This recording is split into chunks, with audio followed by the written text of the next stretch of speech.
Hello friends. So welcome back to my channel. ఈరోజు మనం Indian contract act గురించి నేర్చుకుందాం.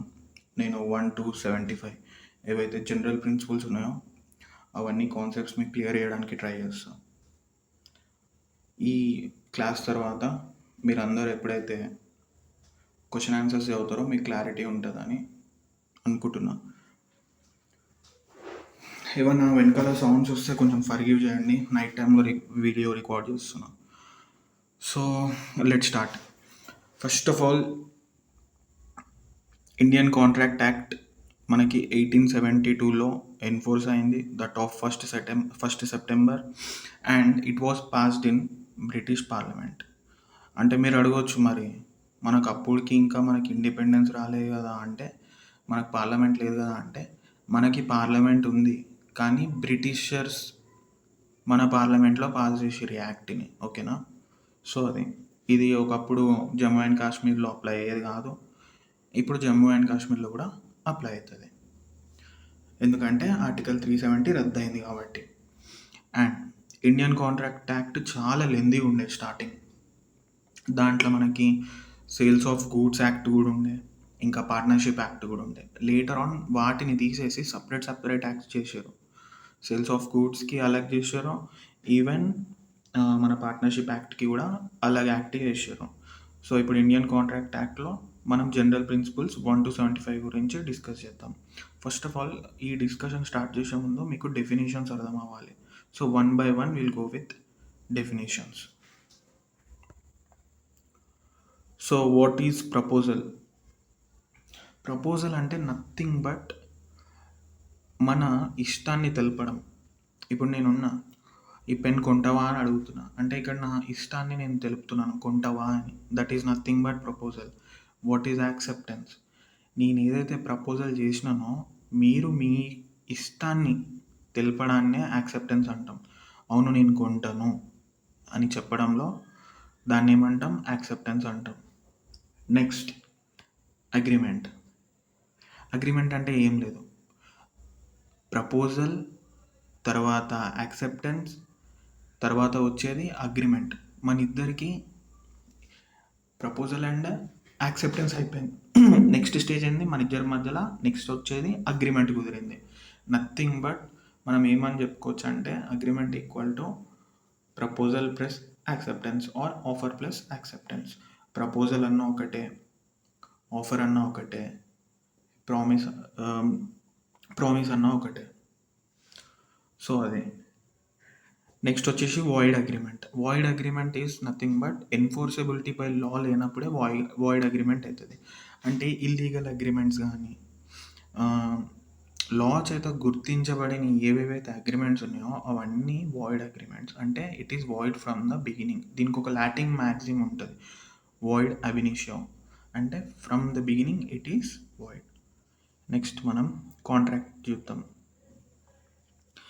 Nothing but agreement plus enforceability, offer, acceptance, consideration and enforceability by law equal to contract. అంతే కదా? ఇవన్నీ దాటుతూనే contract అవుతుంది, లేదంటే కాదు. ఇప్పుడు అగ్రిమెంట్ ఇల్లీగల్ ఉందనుకోండి, అది వాయిడ్ అగ్రిమెంట్ అంటాం మనం, అక్కడే వాయిడ్ అగ్రిమెంట్ అవుతుంది.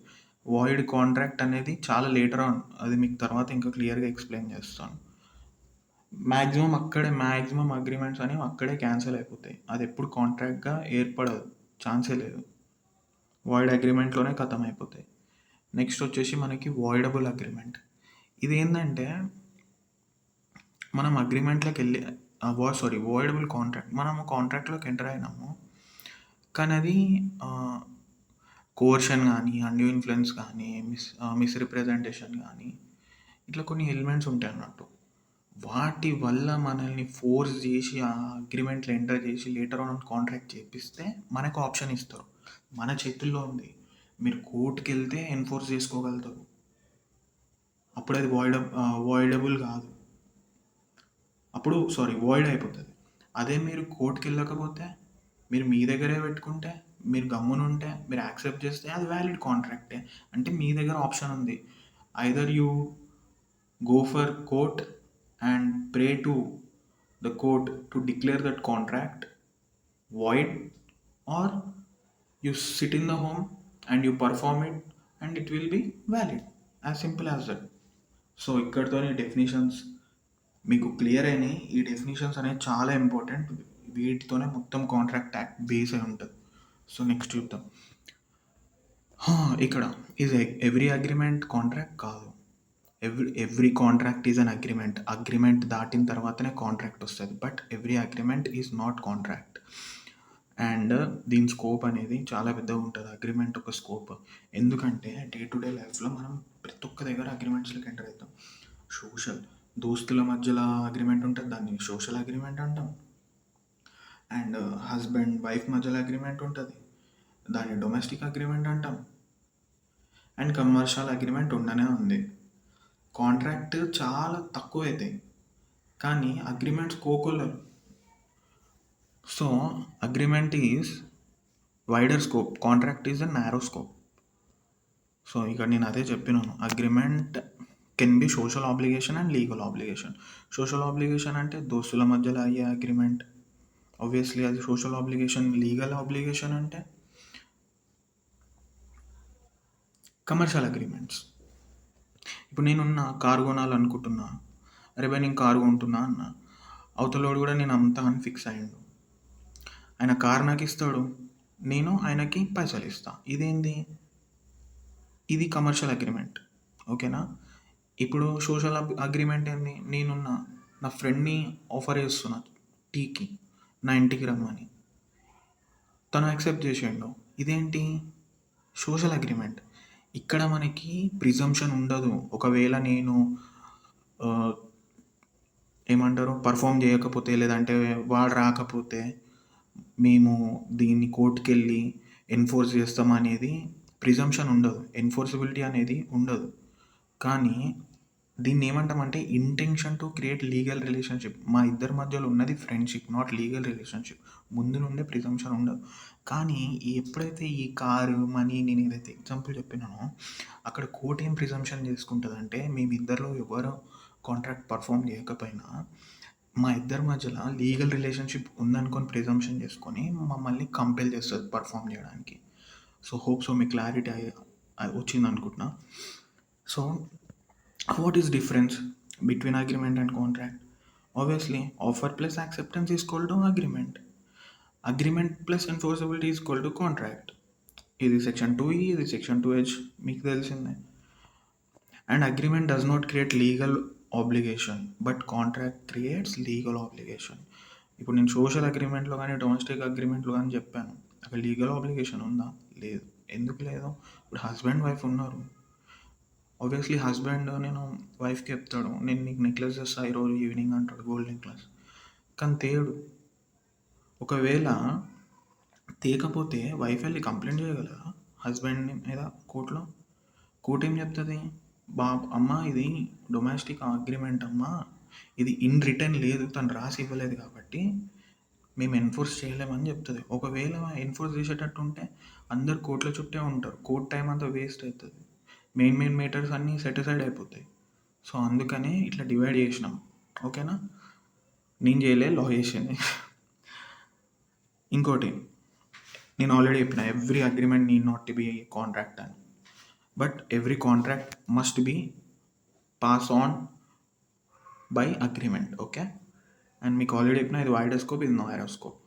ఓకే, ఇప్పుడు మనం ఎసెన్షియల్స్ ఆఫ్ వ్యాలిడ్ అగ్రిమెంట్ చూద్దాం.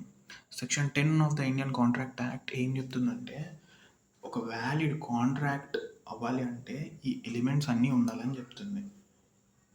దీంట్లో ఏమేమి ఉండాలి? Obviously first of all offer ఉండాలి, యాక్సెప్టెన్స్ ఉండాలి, దెన్ ఆఫ్టర్ అగ్రిమెంట్ ఉండాలి, ఫ్రీ కన్సెంట్ ఉండాలి. ఫ్రీ కన్సెంట్ అంటే ఆఫర్ అయినా యాక్సెప్టెన్స్ అయినా ఫ్రీగా అవ్వాలి, అంతేగాని దానికి ఇచ్చి భయపడిచ్చి ఇట్లా అవ్వద్దు కదా. సో ఫ్రీ కన్సెంట్ ఉండాలి, కంపిటెన్సీ ఆఫ్ ది పార్టీస్ ఉండాలి, లాఫుల్ కన్సిడరేషన్ ఉండాలి. కంపిటెన్సీ ఆఫ్ ది పార్టీస్ అంటే ఏంటి?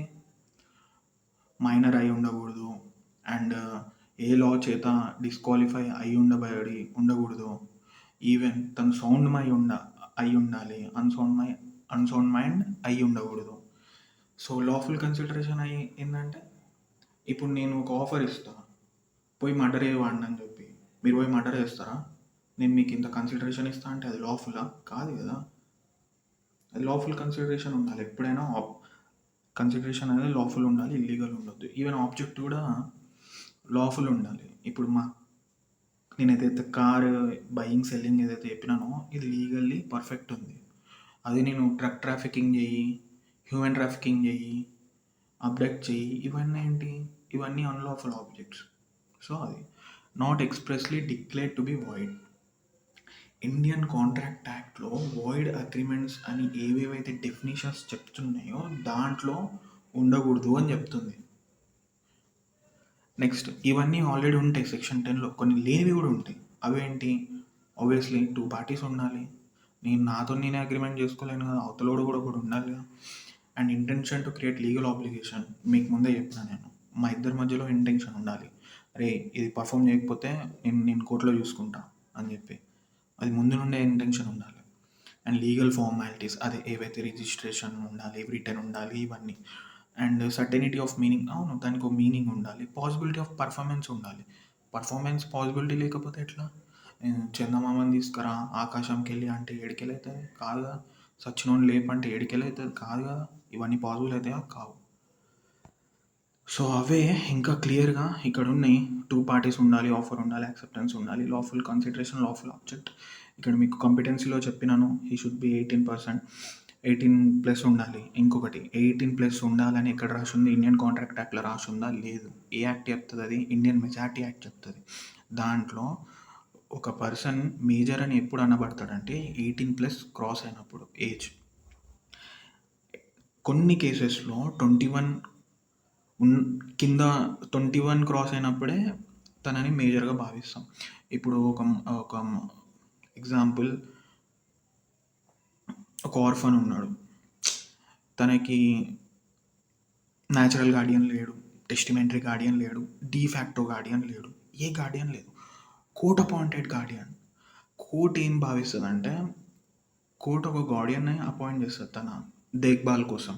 సో ఆ టైంలో ఏమవుతుందంటే అతని మెజారిటీ ఎప్పుడవుతుందంటే అట్లాంటి కేసులో 21 క్రాస్ అయినాకనే అవుతుంది అది. And disqualified by any law, not disqualified అంటే ఏంటి, ఏ లా చేతబడినా కానీ, ఏ లా వల్ల కానీ అతను డిస్క్వాలిఫై అయ్యి ఉండకూడదు. ఇప్పుడు ఏలియన్ ఎనిమీస్తో మీరు కాంట్రాక్ట్ చేయొద్దని ఉంటుంది, అది disqualify.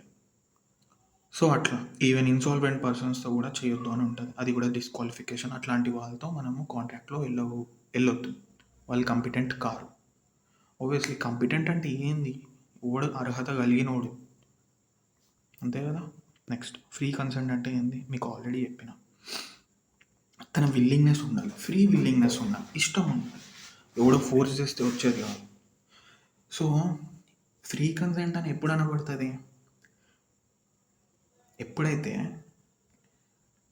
కోవర్షన్, undue influence, fraud, misrepresentation, mistake ఈ ఎలిమెంట్స్ ఉండవో అప్పుడే ఫ్రీ కన్సెంట్ అనబడుతుంది. Next intention to create legal relationship, మీకు ఆల్రెడీ నేను చెప్పినాను. పాసిబిలిటీ ఆఫ్ పర్ఫార్మెన్స్, ఆబ్వియస్లీ చందమామని తీసుకొస్తా, నక్షత్రాలను తీసుకొస్తా, సచినోన్ లేపుతా, ఇవి నై చల్తా. అండ్ లీగల్ ఫార్మాలిటీస్ నేను ఆల్రెడీ చెప్పిన, కంప్లీట్ అయిపోయింది. అదే registration, writing, etcetera etcetera. Next మనం ఆఫర్ అంటే ఏంటో చెప్తాం. ఆఫర్ అన్న ఒకటే, ప్రపోజర్ అన్న ఒకటే, ప్రామిస్ అన్న ఒకటే. మీరు కన్ఫ్యూజ్ కాకండి, ముందు నేను ఈ ఎలిమెంట్స్ వాడుతున్నప్పుడు కొంచెం మీరు డాట్స్ని కనెక్ట్ చేయడానికి ట్రై చేయండి. సో ఒక పర్సన్ ఎప్పుడైతే తన ఇష్టాన్ని ఒక వస్తువును అమ్మడానికి తెలియజేస్తున్నాడో దాన్ని ఆఫర్ అంటాం. సో ఆఫర్లో ఎన్ని టైప్స్ ఉన్నాయి చూద్దాం. జనరల్ ఆఫర్ అంటే ఏంది, అరే ఈ పెన్ను కొంటావా అని చెప్పి నేను అడుగుతున్నా, నేను మొత్తం అక్కడ ఉన్న వాళ్ళందరికీ అడుగుతున్నా, అది జనరల్ ఆఫర్, అందరికీ అప్లై అవుతుంది, ఎవరైనా యాక్సెప్ట్ చేయొచ్చు. అండ్ స్పెసిఫిక్ ఆఫర్, బాబు నువ్వు ఈ పెన్ కొంటావా, ఇది నేను నీకే ఇస్తా, నీకే అమ్ముతా అంటే నేను ఆ స్పెసిఫై పర్సన్కే ఆఫర్ ఇస్తున్నా. సో ఇది స్పెసిఫిక్ ఆఫర్. ఎక్స్ప్రెస్ ఆఫర్ మీకు తెలుసు, ఓరల్ ఉంటుంది, ఓరల్గా చెప్తున్నా కొంటావా అని. ఇంప్లాయిడ్ ఆఫర్ ఉంటుంది ఇంకొకటి. ఇంప్లాయిడ్ ఆఫర్ అంటే బై కాంటాక్ట్. ఇప్పుడు డే టు డే ఎగ్జాంపుల్ ఎట్లా అంటే, మీరు ఇప్పుడు బస్ స్టాప్ పోతారు, ఆడేమైనా ఆఫర్ ఉంటుందా? ఏముండదు. బస్సు వచ్చి అక్కడ నించుంటుంది. అది ఇంప్లాయిడ్ బై ఈస్ కండక్ట్ అది చెప్తుంది వచ్చి ఎక్కువ అని చెప్పి. కాండక్ట్ ద్వారా తెలియజేయడంనే మనము ఇంప్లాయిడ్ ఆఫర్ అంటాం. That is implied offer. And counter offer అంటే ఇప్పుడు నేనున్న 5 రూపీస్కి పెన్ కొంటావా అంటే వాడు నాకు ఏం చేసాడు, లేదు నేను 2 రూపీస్కే కొంటా అంటే అది కౌంటర్ ఇచ్చిండు నాకు ఆడు. అది ఆఫర్ కాదు, అది కౌంటర్ ఆఫర్. క్రాస్ ఆఫర్ అంటే నేనేం చెప్పిన, అరే భయ్ పెన్ కొను అని చెప్పి నేను చెప్పిన, వాడు కూడా అండ్ దీని ప్రైస్ 5 రూపీస్ అని చెప్పిన, వాడు కూడా సేమ్ పెన్, నాది కూడా సేమ్ పెన్ ఉంది, వాడు కూడా అన్నాడు అరే నా దగ్గర కూడా సేమ్ పెన్ ఉంది, నువ్వు కూడా కొను, నేను కూడా 5 రూపీస్కి అమ్ముతా అంటున్నాను. అంటే ఎట్ ద సేమ్ టైం మేము ఒకరికొకరు ఆఫర్ ఇచ్చుకున్నాం. That is nothing but cross offer. Standing offer అంటే పేర్లోనే ఉంది, ఏంటంటే స్పెసిఫైడ్ పీరియడ్ ఉంటుంది, దాని తర్వాత ఆఫర్ ల్యాప్స్ అయిపోతుంది.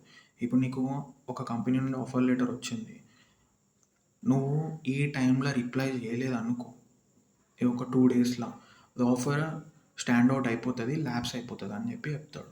That is nothing but standing offer. ఇప్పుడు మనం ఎసెన్షియల్స్ ఆఫ్ వ్యాలిడ్ ఆఫర్ చూద్దాం. మీకు ఆల్రెడీ చెప్పిన ఆఫర్ మే బి ఎక్స్ప్రెస్డ్ ఓరల్గా ఉండొచ్చు, by implied, by the conduct ఉండొచ్చు. Offer may be specific, general, same అక్కడ ఉన్నవే ఇక్కడ ఉన్నాయి.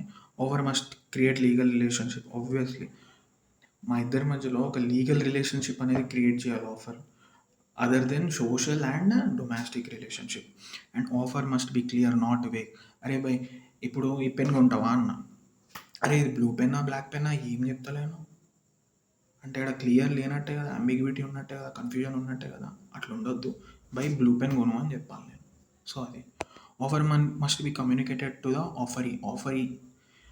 ఆఫరీ అన్న ఒకటే, ప్రపోజీ అన్న ఒకటే, ప్రామిసీ అన్న ఒకటే.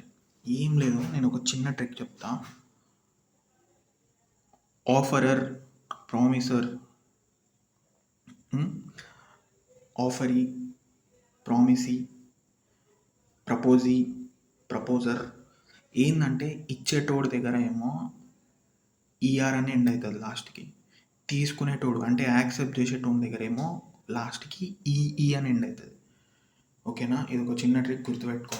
Offer must be communicated to the offeree. Obviously కదా, నేను ఈ ఫోన్ అమ్మాలనుకుంటున్నా అని నాలో నేను అనుకుంటే సరిపోతుందా? అవతలడికి చెప్పాలి కదా, అరే కొంటావా భయ్ అని చెప్పి. నాలో నేను అనుకుంటే అది ఎట్లా కమ్యూనికేషన్ అవుతుంది? సో అది offer cannot contain in negative condition. దీని అర్థం ఏంటంటే, అరే నేను ఇప్పుడు ఈ ఫోన్ అమ్ముతున్నా, నువ్వు కొంటావా లేదా, మండే లోపల నాకు రిప్లై ఇవ్వలేవు అనుకో, అది నేను యాక్సెప్టెన్స్ కింద భావిస్తా, నువ్వు కొంటున్నట్టే అని నేను అన్నా అనుకో, అది వ్యాలిడ్ అవుతుందా? అవ్వదు. అది ఇక్కడ చెప్తారు, నెగిటివ్ కండిషన్ ఉండొద్దు. A mere statement of intention is not offer. Obviously ఏంది, అరే భయ్ నా ఫోన్ కాస్ట్ ఒక నా ఫోన్ కాస్ట్ 15,000. ఓకే, నేను ఒక స్టేట్మెంట్ ఇచ్చిన, కొంటావా అని చెప్తలే, నేను జస్ట్ ప్రైస్ చెప్తున్నా. So that is the thing. ఎప్పుడు అది కంప్లీట్ అవుతుందంటే, will you by my phone cost is 15,000, ఇది అప్పుడు ఆఫర్ అవుతుంది. విల్ యూ బై అనే ఇంగ్రీడియంట్ ఉండాలి. జస్ట్ మేర్ స్టేట్మెంట్ అనేది ఎప్పుడు ఆఫర్ కాదు. Offer must B distinguished from invitation to offer. అంతేగా, ఆఫర్ అంటే ఏంది, ఇక్కడ నేను ఇస్తున్నా, ఆఫర్ మనం ఇస్తున్నాం. అదే ఇన్విటేషన్ టు ఆఫర్లు ఏంటి, ఎట్లా అంటే ఎగ్జాంపుల్, ఇప్పుడు ఒక ఆప్షన్ జరుగుతుంది, వాడు ఏం చేస్తాడంటే పేపర్లో ఇన్విటేషన్ ఇస్తాడు మనకి, బాబు పలానా దగ్గర పలానా టైంలో కార్ ఆప్షన్ జరుగుతుంది రామ్మా అని చెప్పి. ఆ పేర్లోనే ఉంది, వాడు ఇన్వైట్ చేస్తుండు మనల్ని ఆఫర్ చేయడానికి. ఓకేనా, మనం వెళ్ళి ఆఫర్ ఇవ్వాలి కొనడానికి. So that is the thing, ఆఫర్కి ఇన్విటేషన్ టు ఆఫర్కి ఉన్న తేడా. ఇదేంటి, to enter into a contract offer. Obviously కాంట్రాక్ట్లో ఎంటర్ అవ్వడానికే మనం ఇస్తాం. ఇదేంటి, to receive offers from people and negotiate. అంతే కదా, మనం వెళ్ళి ఆఫర్ ఇవ్వాలి అండ్ మనం నెగోషియేట్ చేయాలి. And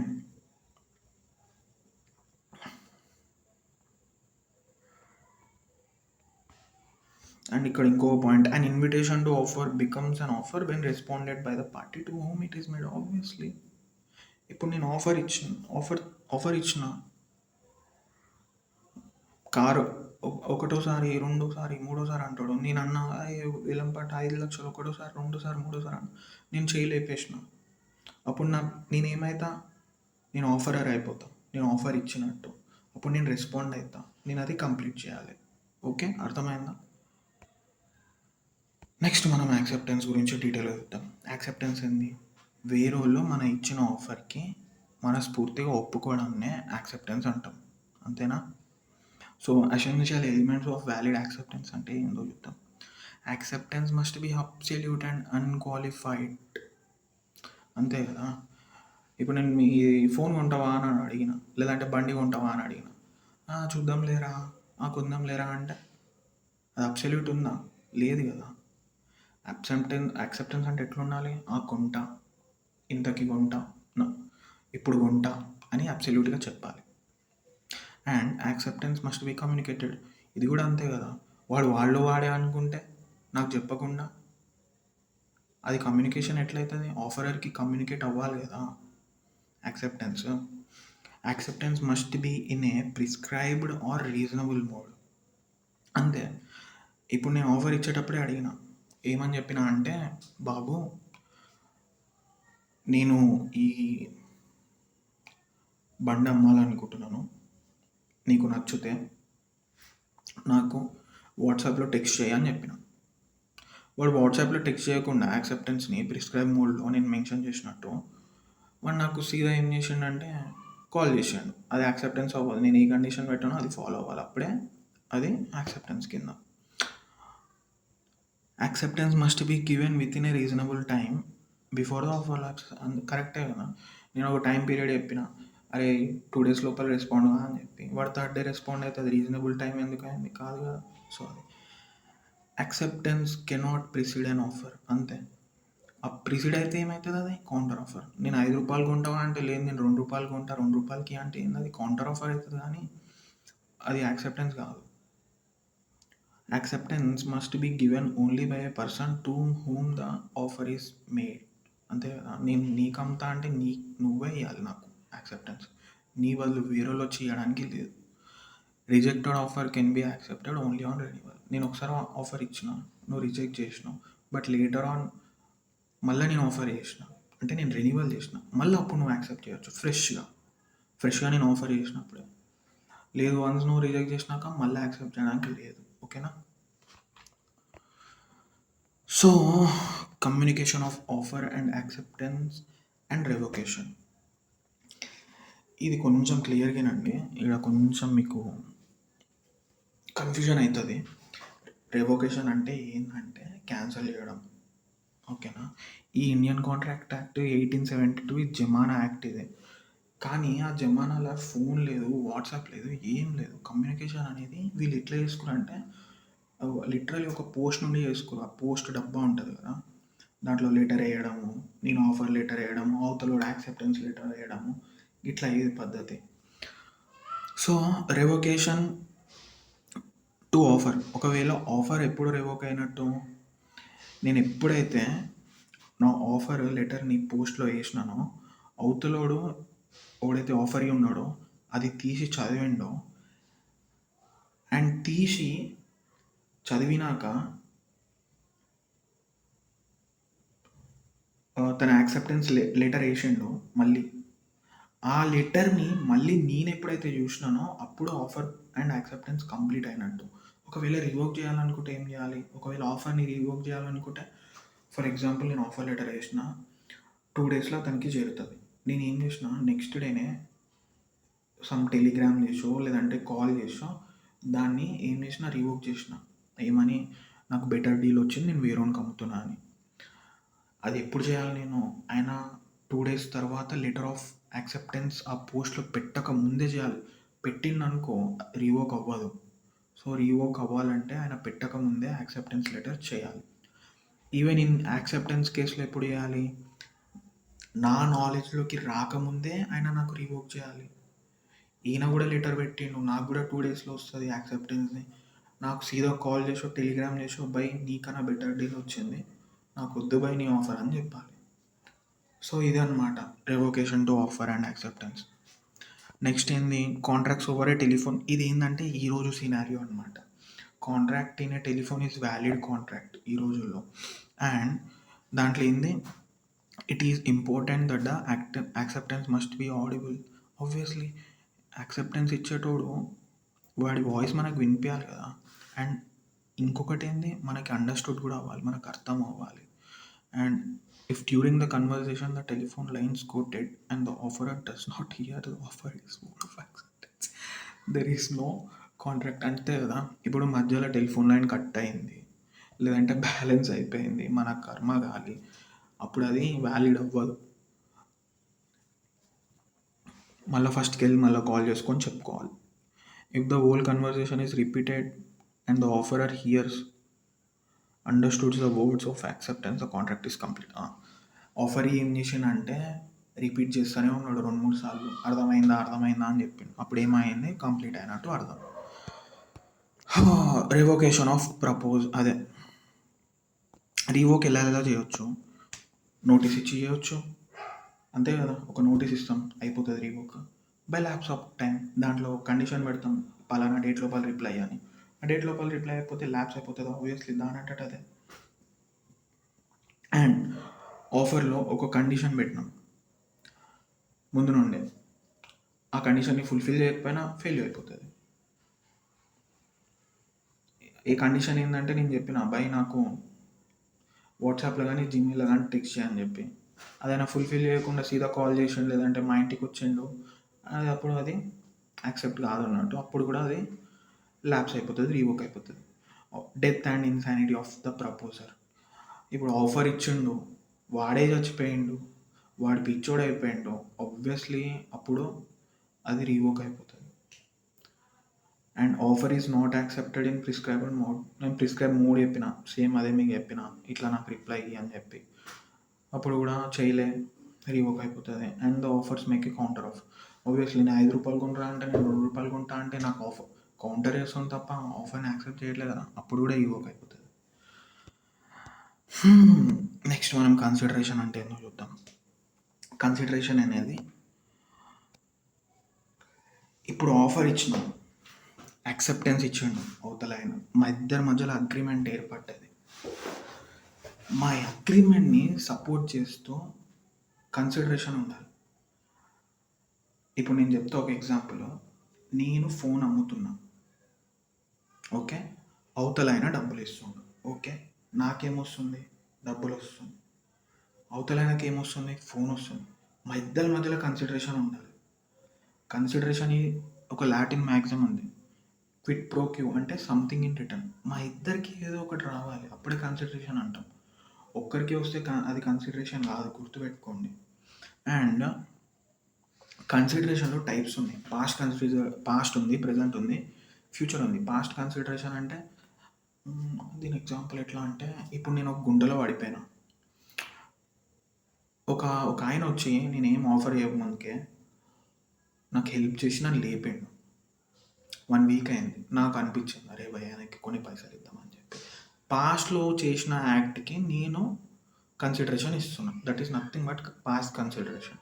and present consideration or దీన్ని ఎగ్జిక్యూటెడ్ కన్సిడరేషన్ అంటాం, ఓకేనా. ఏం లేదు, దీని సింపుల్ ఎగ్జాంపుల్, షాప్ పైన అంకుల్ 5 రూపీస్ డైరీ మిల్క్ అన్న, డైరీ మిల్క్ ఇచ్చాను, పైసలు ఇచ్చేసిన అప్పటికప్పుడే. అంటే ఏంది, ఇది క్యాష్ సేల్స్, అప్పటికప్పుడే మా ఇద్దరి మధ్యలో ట్రాన్స్ఫర్ అయిపోయింది, అందుకే ఇది ఎగ్జిక్యూటెడ్ కన్సిడరేషన్. ఫ్యూచర్ కన్సిడరేషన్ అంటే దీన్ని మనం ఎగ్జిక్యూటరీ కన్సిడరేషన్ అని కూడా అనవచ్చు. దీని అర్థం ఏంటంటే, అంకుల్ నాకు 5 స్టార్ చాక్లెట్ ఇయ్యు 5 రూపీస్ది, బట్ నేను 2 డేస్ తర్వాత వచ్చి నీకు 5 రూపీస్ ఇస్తాను. అంటే ఇది క్రెడిట్ సేల్స్. అతను పర్ఫామ్ చేసిండు, నేను ఇంకా పర్ఫామ్ చేయలేదు, ఫ్యూచర్లో పర్ఫామ్ చేస్తాను.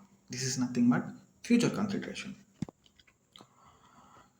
సో మనం ఇప్పుడు కన్సిడరేషన్కి ఉన్న వ్యాలిడ్ ఎసెన్షియల్స్ చూద్దాం. Consideration must move at the desire of the promissory. అంతే కదా, ఆఫర్ ఇచ్చేటోడే కదా, వాడి డిజైర్ ఉండాలి కదా, కన్సిడరేషన్ ఉండాలంటే. ఎట్లా అంటే,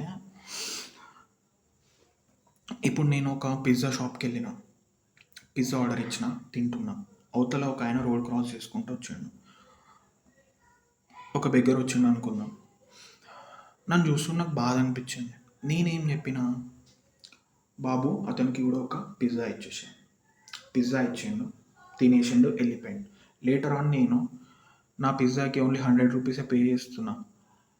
అప్పుడు షాప్ ఓనర్ ఏమంటాడు, మిగతా 100 రూపీస్ ఏవి, నువ్వు 200 కదా ఇవ్వాలి కదా అంటాడు. నేనేమంటా, అరే భయ్, నాకు ఆయనకు మధ్యలో ఏమైనా కాంట్రాక్ట్ ఉందా, నాకేమొచ్చింది ఆయన తింటే అని నేను అంటానా? అనలేను కదా. ఎందుకు అనలేను? అప్పుడు షాప్ ఓనర్ ఏమంటాడంటే, బాబు తమ్ముడు, నువ్వు చెప్తేనే నేను ఆ పని చేసిన కాబట్టి నువ్వు లయబుల్ అని చెప్తాడు. నథింగ్ బట్ ఇది ఏంటంటే, నేను నా ఇష్టపూర్వకంగా నేను చెప్పిన కాబట్టి అతను అది పర్ఫామ్ చేసిండు కాబట్టి నా వల్ల, సో నేను బౌండ్, నేను 200 రూపీస్ ఇవ్వాలి. అంటే నా డిజైర్ వల్ల మూవ్ అవ్వాలి. అక్కడ అదే ఉంది, consideration must move at the desire of the promissory. Move అయింది కదా, నేను ఇప్పిన కదా, నేను చెప్తేనే ఇచ్చాను కదా. సో కదా అన్నట్టు, consideration May move from the promisee or any other person. ఇది కొంచెం జాగ్రత్తగా వినండి. అక్కడ మస్ట్ మూవ్, ఇది కొన్ని కేసెస్లో ఇట్లా ఇట్లా మే మూవ్ అనేది అవుతుంది. ఇప్పుడు ఒక కేసు అయింది, ఈ కేసు ఎక్స్ప్లెయిన్ చేస్తాను నేను. చిన్నయ్య వర్సెస్ రామయ్య. ఒక మదర్ ఉంది, మదర్ వాళ్ళ డాటర్ పేరు రామయ్య, మదర్ వాళ్ళ చెల్లి పేరు చిన్నయ్య. ఓకే. సో రామయ్య ఏం చేస్తుందంటే మదర్ దగ్గర పోయి, మమ్మీ నువ్వు ఎట్లాగో చావు బతుకుల మధ్యలో ఉన్నావు, ఆస్తి నాకు ఇచ్చేసి అంటది. ఇట్లా అనొద్దు కానీ అంటది, ఏం చేద్దాం. సో మమ్మీ ఏం చెప్తుంది అంటే, సో చిన్నయ్య రామయ్య ఏం చేసింది, ఆఫర్ ఇచ్చింది మమ్మీకి. మమ్మీ ఏం చేసింది, యాక్సెప్ట్ చేసింది.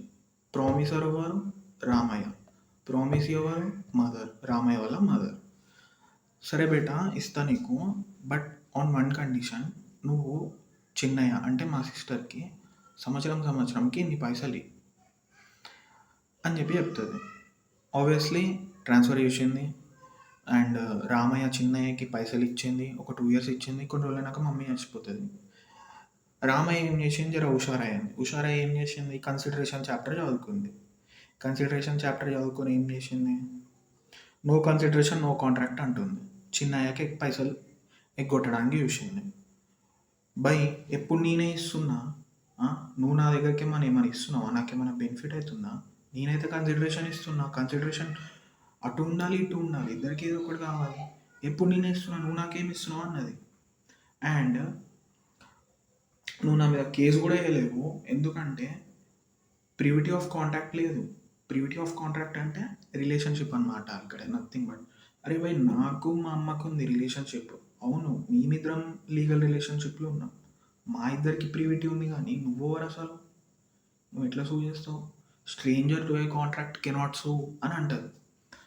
అప్పుడు ఇక చిన్నయ్యకి కోపం వచ్చి జడ్జ్ సాబ్ దగ్గరికి పోయి కోర్టులో కేసు ఇస్తుంది. రామయ్య ఏం చెప్తుందంటే జడ్జ్ సాబ్కి, జడ్జ్ సాబ్ నో కన్సిడరేషన్ నో కాంట్రాక్ట్, ఎప్పుడు నేనే పైసలు ఇస్తున్నా, ఈమె నాకేమి ఇస్తుంది, ఇవ్వలేదు. సో మా ఇద్దరి మధ్యలో కాంట్రాక్ట్ లేదు. ఇంకొకటి, వేస్తే కేసు మా అమ్మే వేయాలి, ఈమె ఎవరు వేయడానికి, stranger to a contract cannot సూ అని చెప్పి చెప్తాడు. అప్పుడు జడ్జ్ సాబ్ ఏం చెప్తాడంటే, అమ్మ ఎట్లాగో లేదు, అమ్మ చనిపోయింది. ఓకే, అప్పుడు జడ్జ్ సాబ్ ఏం చెప్తాడంటే, అమ్మ నీకు ఏదైతే ఈ ఇల్లు వచ్చిందో ప్రాపర్టీ, అది ఎవరి వల్ల వచ్చింది, మీ అమ్మ వల్ల. అంటే ప్రామిస్ కన్సిడరేషన్ ఎక్కడి నుండి మూవ్ అయింది, మీ అమ్మ దగ్గర నుండి. ఏ కండిషన్ వల్ల మూవ్ అయింది, మీ మదర్ వాళ్ళ సిస్టర్కి, చిన్నయ్యకి నువ్వు పైసలు ఇస్తా అన్నందుకే కదా, యాన్యుటీ ఇస్తా అన్నందుకే కదా ఎవ్రీ ఇయర్ మూవ్ అయింది. అంటే మీ మదర్ కన్సిడరేషన్ మూవ్ చేసింది ఈమెకు నువ్వు పైసలు ఇస్తా అన్నందుకే, లేకపోతే చెయ్యలేదు. అంటే అవును చిన్నయ్య స్ట్రేంజర్ టు ఏ కన్సిడరేషన్ ఒప్పుకుంటా, స్ట్రేంజర్ టు ఏ కాంట్రాక్ట్ ఒప్పుకుంటా, but she is a stranger to consideration can sue అంటాడు జడ్జ్ సాబ్. అంటే బెనిఫిట్ ఎవరైతే పొందుతున్నారో వేరేళ్ళ ఇద్దరికి మధ్యలో జరిగిన అగ్రిమెంట్ తను సూ చేయొచ్చు అని చెప్పి జడ్జ్ సాబ్ చెప్తాడు ఆ కేసులో. ఇంకొకటి ఇక్కడ ఏముంటుందంటే, బెనిఫిషియరీ టు కాంట్రాక్ట్ కెన్ సూ. బెనిఫిషియరీ ఎవరు? Chinnaiah. So she can sue అంటాడు. ఇక్కడ బెనిఫిషియల్ టు కాంట్రాక్ట్ అన్నా, స్ట్రేంజర్ టు కన్సిడరేషన్ అన్నా, ఆర్ ఎనీ అదర్ పర్సన్ అని అన్నా కూడా ఎవరు? చిన్నయ్య. ఇట్లా కొన్ని కేసెస్లో consideration May move from the promisee or any other person. Promisee అంటే వాళ్ళ అమ్మ, ఎనీ అదర్ పర్సన్ అన్నా, బెనిఫిషరీ టు కాంట్రాక్ట్ అన్నా, స్ట్రేంజర్ టు కన్సిడరేషన్ అన్నా చిన్నయ్య. ఓకేనా? సో అది consideration must be something in value obviously. Law, in the I of law, దానికి ఎంతో కొంత వాల్యూ ఉండాలి. ఇప్పుడు నేనున్నా, నా షర్ట్, నేను కొత్త షర్ట్ కొనుక్కున్నాను, దాని కాస్ట్ ఫర్ ఎగ్జాంపుల్ ఒక 5,000 అనుకున్నాం. లేక లేక నా ఫ్రెండ్ వచ్చి ఇంటికి చూసిండు, షర్ట్ బాగుంది అన్నాడు, కావాలన్నాడు. అరే భయ్, అడగక నా దోస్త్ అడిగిండు, ఇయ్యక తప్పదు. సరే భయ్, నీ జోబులో ఎన్ని పైసలు ఉన్నాయి తీ అన్న. 500 ఉన్నాయి అన్న. సరే తీసుకో అని చెప్పి ఇచ్చేసిన. అది మీకు తెలుసు అది ఇన్సఫిషియంట్ అని, కానీ ఫిర్బీ ఫ్రీ కన్సెంట్తోనే ఇస్తున్నా కదా. ఇక్కడ ఒక ఎలిమెంట్ ఉండాలి, ఫ్రీ కన్సెంట్ ఉండాలి. నా దోస్తు కాబట్టి నేను ఇస్తున్నాను, తక్కువైనా పర్లేదు. సో అది తక్కువైనా కూడా ఇది వ్యాలిడ్ కాంట్రాక్ట్. ఓకేనా? It may be an act or abstinence or a return promise. Act అంటే ఏంది? To do something. అబ్స్టినెన్స్ అంటే ఏంది? To not to do something. For example, నేను కారు కొనాలనుకుంటున్నాను, అవతలోడు అమ్మాలనుకుంటున్నాను. మేము ఒక సంథింగ్ చేయడానికి, మా యాక్ట్ ఒకటి చేయడానికి, ఏం చేయడానికి? నేను కొనాలనుకుంటున్నా, అవతలోడు అమ్మాలనుకుంటున్నాను. అబ్స్టినెన్స్ అంటే ఏంది? ఇప్పుడు నేను ఫర్ ఎగ్జాంపుల్ ఒకటికి అప్పించిన, ఒక 50,000 అప్పించిన. అరే 2 నెలల్లో 20 అని చెప్పిన. వాడేం చేసిండు? 2 నెలలు అయింది ఎగ్గొట్టిండు. నేనేం చేసినా పోయి, నువ్వు ఇస్తావా కేసు ఇస్తావా అంటాడు అని నేను అన్నా. అంటే వాడేం చేసాడు? వద్దొద్దు, నువ్వు కేసు వెయ్యకు, నేను నీకు 50,000 ప్రిన్సిపల్ అమౌంట్ని కలిపి ప్లస్ దీంతో ఇంకో 10,000 కలిపి నీకు మొత్తం 60,000 ఇస్తా అని నాకు చెప్పిండు. అంటే ఇదేంది?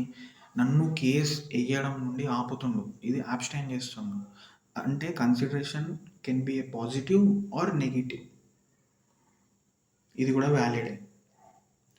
సో అది it may be past, present or future. మీకు ఇందాక ఆల్రెడీ చెప్పిన, it must not be unlawful. Sorry, అంటే లా వల్ల ఫోర్బిట్ అయి ఉండవద్దు, ఫార్డ్లెంట్ అయి ఉండకూడదు.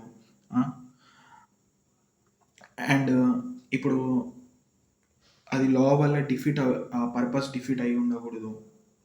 లాలో ఏవైతే ప్రొవిజన్స్ ఉన్నాయో, ప్రోహిబిట్ లా అంటే అది మర్డర్ అని చెప్పిన. ఇంకేంది?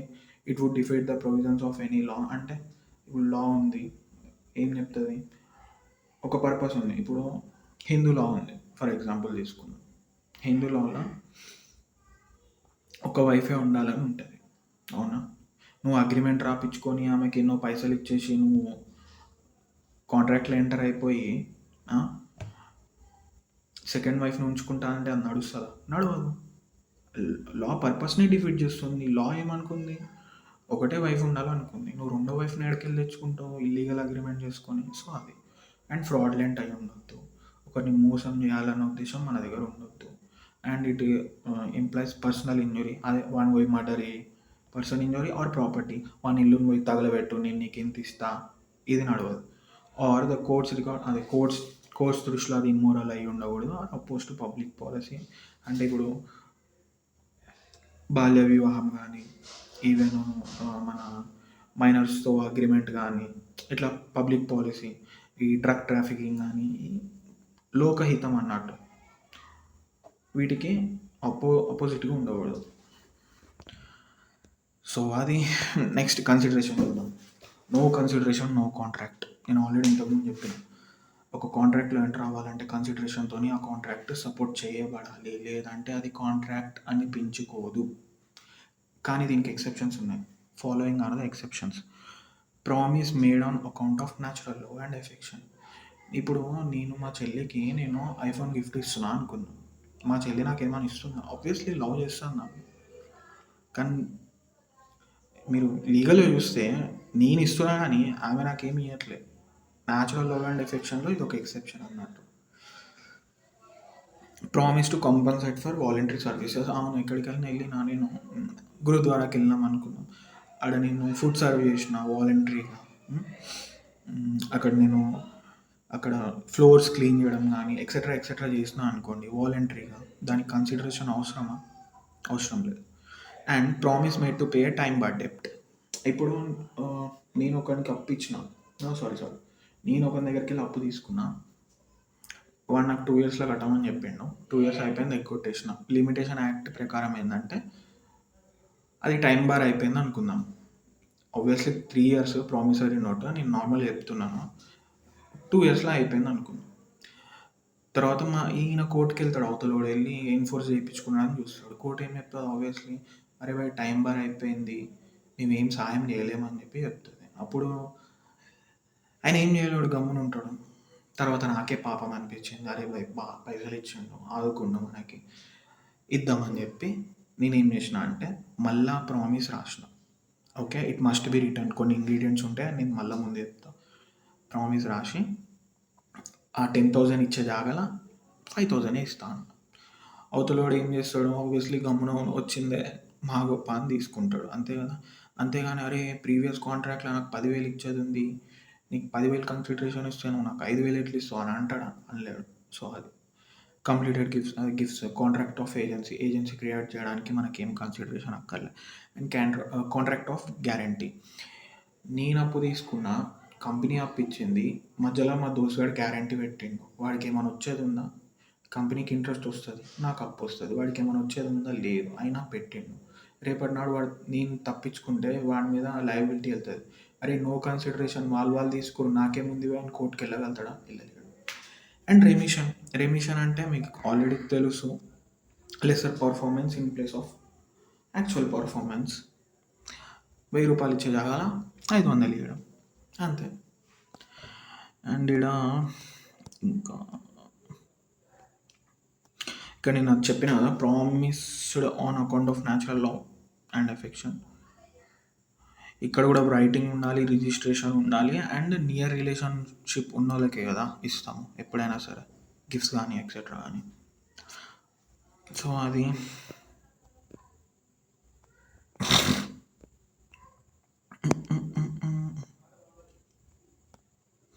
ఇంకోటి, ఇది stranger to a contract cannot so అని ఆల్రెడీ చెప్పిన.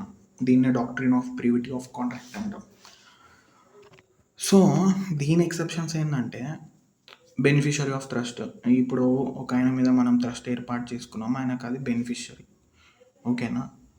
రేపటి నాడు ఆయన కూడా వచ్చి సూ చేయొచ్చు కదా, ఆయన బెనిఫిషరీ. ఇప్పుడు మనం చెన్నై రామయ్య వర్సెస్ ఆ కేసులో కూడా చూసినాం, చెన్నై సూ చేసింది ఎందుకంటే బెనిఫిషరీ కదా.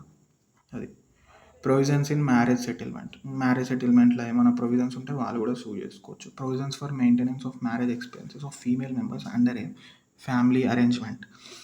ఇప్పుడు నాకు 3 పిల్లలు ఉన్నారు, దాంట్లో 2 అబ్బాయిలు 1 అమ్మాయి. నేను వాడికి వీళ్ళిద్దరికి చెప్పిన అబ్బాయిలకి, అరే భయ్ మీరు మా డాటర్ మీ చెల్లికి మ్యారేజ్ ఎక్స్పెన్సెస్కి కానీ అన్ని ఎక్స్పెన్సెస్ తీసేసి మిగతా మీరు పంచుకోండి అని చెప్పి. రేపటి నాడు వీళ్ళిద్దరే పంచుకొని ఆమెను మోసం చేస్తే నడుస్తుంది? అన్నాడు. అరే భయ్ వాళ్ళు అంటారు ఏమని, నాకు మా డాడీ మధ్యలో ఉన్న అగ్రిమెంట్, నువ్వు ఎట్లా సూ చేస్తావు అని వాళ్ళ చెల్లిని అనడానికి ఉందా? లేదు. షీ కెన్ సూ, ఎందుకంటే వాళ్ళ డాడీ అంటే నేను ఆల్రెడీ చెప్పిన కాబట్టి. And there is a provision లాలో. And assign to a contract, obviously ఎవరి మీద అయితే కాంట్రాక్ట్ అసైన్ అయిందో వాళ్ళు కూడా సూ చేయొచ్చు. Acknowledgement of liability. ఇప్పుడు నేనున్నా,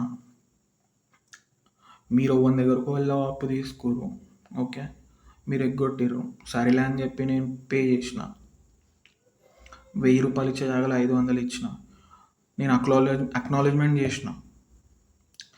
రేపు వాడు మిగతా 500 కోసం నా మీద సూ చేయొచ్చు, అది స్టోరీ. ఎందుకంటే నేను యాక్సెప్ట్ చేసిన కదా, అది కాంట్రాక్ట్ ఆఫ్ ఏజెన్సీ, మీకు ఆల్రెడీ చెప్పిన. నెక్స్ట్ మనం ఫ్రీ కన్సర్న్ అంటే ఏందో చూద్దాం. ఫ్రీ కన్సెంట్ అంటే ఏం లేదు. ఇష్టపూర్వకంగా మన సమ్మతిని, మన రాజీనామాని, మన అసెంట్‌ని ఇవ్వడం. సో, ఫ్రీ కన్సెంట్ అని ఎప్పుడని అనబడతది? మీకు ముందే చెప్పిన దాంట్లో కోర్షన్ ఉండొద్దు, అన్‌డ్యూ ఇన్‌ఫ్లుయెన్స్ ఉండొద్దు, ఫ్రాడ్ ఉండొద్దు, మిస్‌రిప్రజెంటేషన్ ఉండొద్దు అండ్ మిస్టేక్ ఉండొద్దు. కోర్షన్ అంటే ఏంది? ధమ్కియ్యడం. ఇప్పుడు వేరేవాడొచ్చి మీ తలకాయ మీద గన్ పెట్టి, "అరే భయ్ నీ ఇల్లు అమ్ముతావా లేదా?" మీ ఇల్లు కాస్ట్ 1 crore అనుకుందాం. వాడు 20 లక్షలు కమ్మమంటుండు. ఆబ్వియస్లీ మీకు పానం అంటే ఎవరికైనా తెప్పి మీరు సైన్ చేసిర్రు, అది అయిపోయింది. సో అదేంది? కోవర్షన్. నెక్స్ట్ ఇంపార్టెంట్ థింగ్ ఏంది? Undue influence. అన్‌డ్యూ ఇన్‌ఫ్లుయెన్స్ అంటే ఏంటి? Dominate the will of other person. ఒకరి విల్లుని ఒకరిని డామినేట్ చేయడానికి చేసే దాన్నే అన్‌డ్యూ ఇన్‌ఫ్లుయెన్స్ అంటాం. ఎగ్జాంపుల్, మాస్టర్ ఉన్నాడు, సర్వెంట్స్ని అన్‌డ్యూ ఇన్‌ఫ్లుయెన్స్ చేయొచ్చా? చేయొచ్చు. డాక్టర్ ఉన్నాడు, పేషెంట్ని అన్‌డ్యూ ఇన్‌ఫ్లుయెన్స్ చేయొచ్చా? చేయొచ్చు. అండ్ కోర్ట్ ప్రిజంప్షన్ తీసుకుంటుంది. పేరెంట్ ఉంది, చైల్డ్ని అన్‌డ్యూ ఇన్‌ఫ్లుయెన్స్ చేయొచ్చా? చేయొచ్చు. టీచర్ ఉన్నాడు, స్టూడెంట్ని అన్‌డ్యూ ఇన్‌ఫ్లుయెన్స్ చేయొచ్చా? చేయొచ్చు. అరే భయ్ నువ్వు ఈ వర్క్ చేయాలంటే చేయాల్సిందే. అక్కడ అన్‌డ్యూ ఇన్‌ఫ్లుయెన్స్ ఉంటుంది. అండ్ కోర్ట్ కూడా ప్రిజంప్షన్ తీసుకుంటుంది పేరెంట్ చైల్డ్ విషయంలో కానీ, guardian ward and lawyer and client, religious adviser, అది మత పెద్ద, ఇంకా భక్తుడు, వీళ్ళ కేసెస్లో ప్రిజంప్షన్ తీసుకుంటుంది. ఇంకా వేరే కేసెస్లో ప్రిజంప్షన్ తీసుకోని కేసెస్ ఏంది? Land lord tenant, debtor creditor, husband and wife, వీళ్ళ కేసెస్లో ప్రిజంప్షన్ తీసుకోదు. లయబిలిటీ మన మీద ఉంటుంది. ఆరోపణలు మనం చేస్తే మనమే ప్రూవ్ చేయాలి. మీ అందరికీ తెలుసు, burden of proof is always lies on the plaintiff. బట్టగాల్చి మీద వేసేస్తామంటే నడవది, దాన్ని ప్రూవ్ చేయాలి కోర్టులో. సో స్టోరీ అది.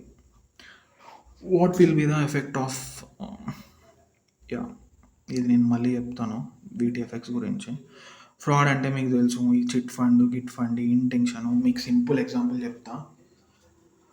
నేనున్నా, నా బండి 1,00,000 కిలోమీటర్లు తిరిగింది. నేను అమ్మేటప్పుడు ఏం చేసిన అంటే దాని మీటర్ని పోయి 50,000 చేయించి వేరేకి అమ్మేసిన. అంటే నాకు ఇంటెన్షన్ ఉంది ముందు నుండే ఫ్రాడ్ చేయాలని. వేరేటో వాడు 20,000 ఇచ్చే దగ్గర నాకు 40,000 ఇచ్చాడు. అది స్టోరీ. ఎందుకు? కొత్త బండి ఏమో అనుకో.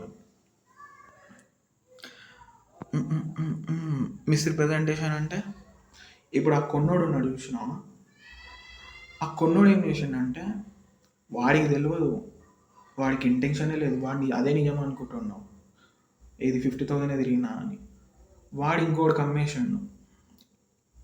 సో వీడి ఇంటెన్షన్ ఏం లేదు వాడిని మోసం చేయాలని, కానీ వాడు మోసపోయాడు కదా. So this is misrepresentation. ఇక్కడ ఒక తమ్నేల్ కూడా ఉంది, 25 दिन में కరోడ్పతి. సో ఏ పూరా మిస్రిప్రజెంటేషన్. ఇక్కడ ఇంటెన్షన్ ఉండదు మోసం చేయాలని, మిస్లీడ్ అయిపోతారు, బట్ అవతల వాళ్ళు కూడా పాపం సఫర్ అవుతారు. అది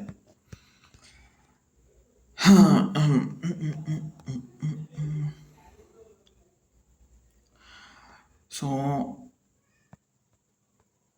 నెక్స్ట్ వచ్చేసి section 21, mistake of law.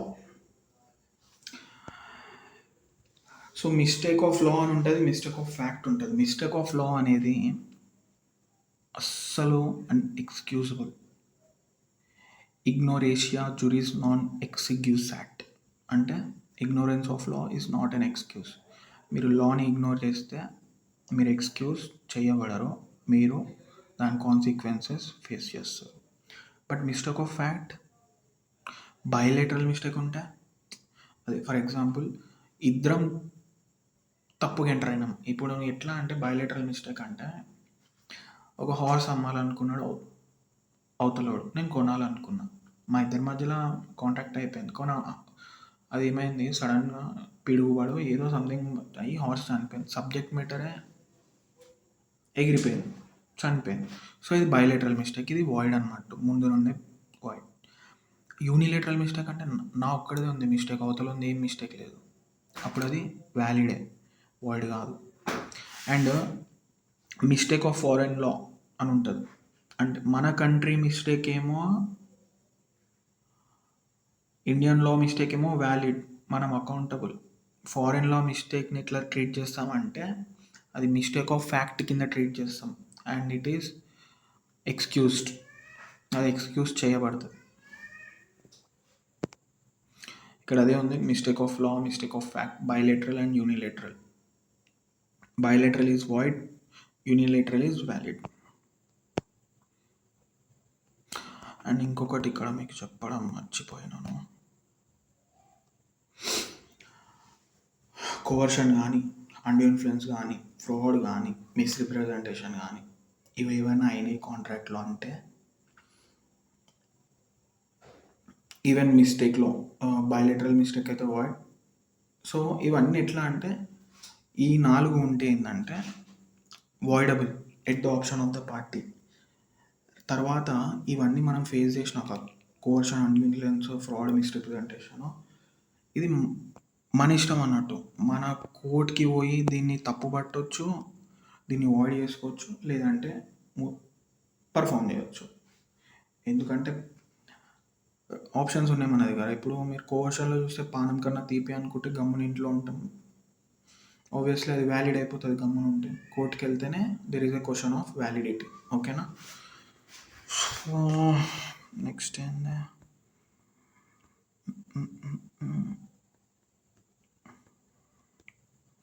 Legality object మీకు చెప్పినాను, ఫ్రాడ్ ఉండొద్దు, ఇంజురీ, మోరల్, ఇవన్నీ నేను కవర్ చేసిన.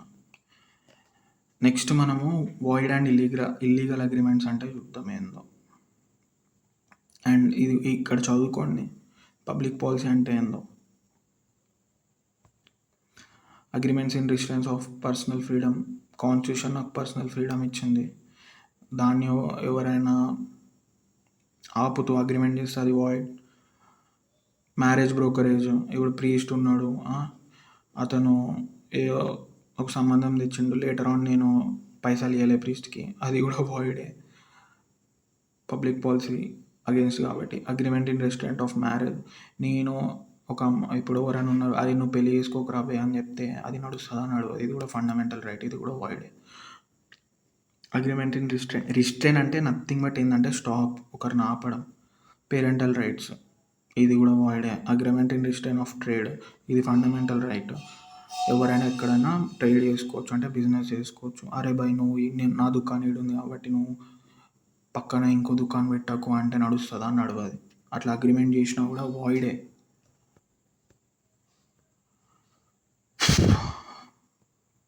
సో మనం వాయిడ్ అగ్రిమెంట్స్ అనేవి ఏందో చూద్దాం టైప్స్లో. Agreement made by incompetent person, అదే minor, disqualified by law, unsound mind person. And agreement made under a bilateral mistake, మీకు చెప్పినాను ఆల్రెడీ, అది వాయిడ్ అని, ఇద్దరు మిస్టేక్ ఉంది. And object is unlawful, murder ఏమని చెప్పి అగ్రిమెంట్ ఉంటే అన్లాఫుల్ కాబట్టి అప్పుడు కూడా వాయిడే.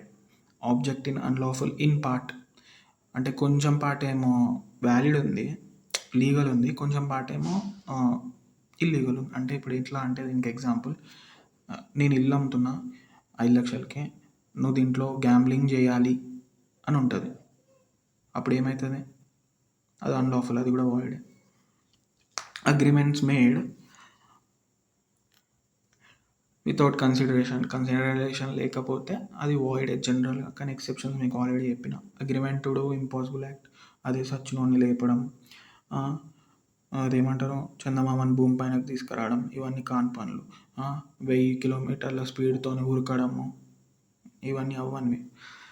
So agreement in restraint of marriage, ఒకరి మ్యారేజ్ నుండి రిస్ట్రెయిన్ చేయడం. Agreement in restraint of trade, ఎవరైనా బిజినెస్ చేసుకుంటా అంటే ఆపడము. Agreement in restraint of legal proceedings, right to sue అనేది మనకి ఫండమెంటల్ రైట్ ఉంది. నువ్వు సూ చేయొద్దు అంటే ఏడికెళ్ళి నడుస్తుంది? అగ్రిమెంట్ చేసుకుంటే నడవదు. Agreements void for uncertain conditions ఉంటాయి కొన్ని, అవి మనం ముందు నుండే ఊహించలేం, అప్పుడు కూడా వాయిడ్ అయిపోతుంది అగ్రిమెంట్. ఫర్ ఎగ్జాంపుల్ ఎట్లా అంటే, ఈ కోవిడ్ ఉంది, నేను ఇప్పుడు ఒక ఫంక్షన్ హాల్ బుక్ చేసిన మా అన్న పెళ్ళికి. ఏమవుతుందంటే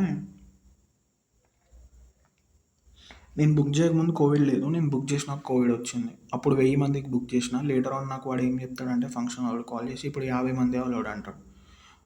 అప్పుడు ఏమైతుంది? వాయిడ్. వేజరింగ్ అగ్రిమెంట్ అంటే మీకు తెలుసు, బెట్టింగ్ అగ్రిమెంట్. అండ్ ఈ బెట్టింగ్ అగ్రిమెంట్లో ఎక్సెప్షన్ ఉంది.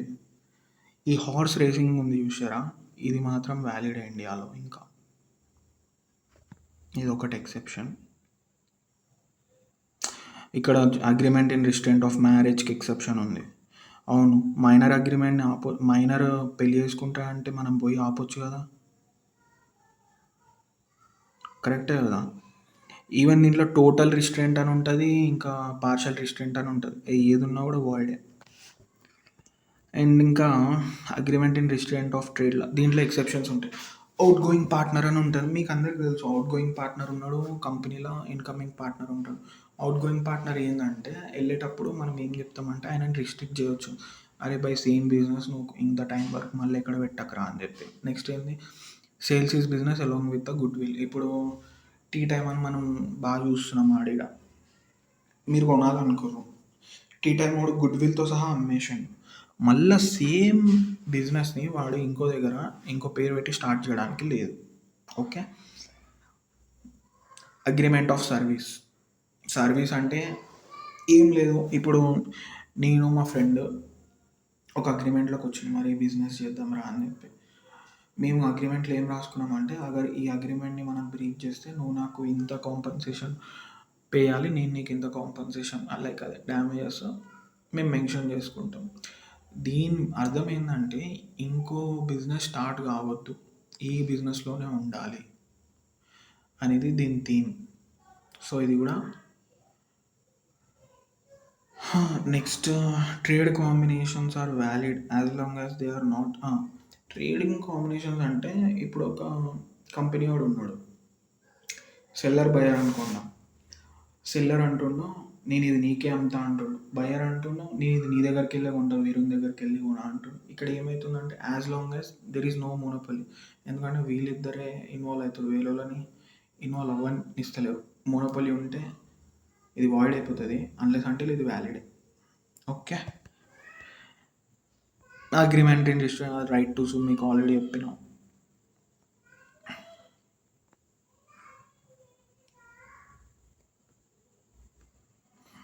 వేజరింగ్ అగ్రిమెంట్ అని ఉంటుంది, మీకు ఆల్రెడీ చెప్పిన బెట్టింగ్ అగ్రిమెంట్స్. దీంట్లో ఎక్సెప్షన్ ఎసెన్షియల్స్ కూడా ఉంటాయి దీంట్లో. దీంట్లో ఒకరు గెలవాలి, ఒకరు ఊడిపోవాలి, అండ్ మ్యూచువల్ ఛాన్స్ ఉండాలి, ఒకరు గెలవడానికి ఒకరు ఊడిపోవడానికి. అండ్ ఏదైతే ఆ బెట్టింగ్ జరుగుతుందో దాని మీద ఒకరికొకరు కంట్రోల్ ఉండవద్దు. ఫర్ ఎగ్జాంపుల్ ఈ లూడో ఆడతారు కొంతమంది, ఇంకోటి ఇది ఏంటంటే రమ్మి గిమ్మి ఆడుతుంటారు ఆన్లైన్లో. ఫర్ ఎగ్జాంపుల్ వాడు హుషారోడు ఉన్నాడు, అవతలవాడు వాడు హ్యాకర్ అనుకుందాం. వాడు దాన్ని మోడ్ కనుక్కున్నాడు, దాని కర్నల్ని దాని ఏపీకే మొత్తంని వాడు రీరైట్ చేసుకుండు. సో అది ఎట్లా డిజైన్ అయిందంటే ఫస్ట్ టైం ఆడినప్పుడు మీ ఇద్దరు వాడు ఊడిపోతాడు, మీకు ఇక నమ్మకం వస్తుంది మీ మీద, మీకు ఇక మీరు హిమ్మత్తోని 100 రూపాయలు వచ్చింది కదా అని చెప్పి నెక్స్ట్ 1000 పెడతారు, దాన్ని ఓడిపోతారు. అది ఆల్గరిథం, అది అట్లానే నడుస్తుంది. సెకండ్ టైం వాడు గెలుస్తాడు, వాడికి 1000 వస్తుంది, మీకు కోపం వస్తుంది, అరే ఫస్ట్ టైం గెలిచినావు కదా, థర్డ్ టైం గెలుస్తాం 2000 పెడతాం మొత్తం లాక్కుందామని. సో ఇక వాడే గెలుస్తుంటాడు, ఇక మీరు గెలవరు చెయ్యరు, కానీ మీకు డౌట్ రాదన్నట్టు ఫస్ట్ టైం మీరు గెలిచారు కదా. కానీ మీ బ్యాక్గ్రౌండ్లో ఏమవుతుందంటే ఇవన్నీ జావా స్క్రిప్ట్లా పైథాన్లా ఈ ప్రోగ్రామింగ్ రాసే దాంట్లో మనం చేసుకోవచ్చు, ఇవన్నీ ఉంటాయి. సో ఇది. So next performance of contract. ఒక కాంట్రాక్ట్ని ఎట్లా పర్ఫామ్ చేస్తాం, ఎవరు పర్ఫామ్ చేస్తారు? అవును, ప్రామిసర్ ఎవడైతే ప్రామిస్ ఇచ్చిండో వాడు పర్ఫామ్ చేస్తాడు. వాడు చచ్చిపోతే వాళ్ళు లీగల్ రిప్రజెంటేటివ్స్,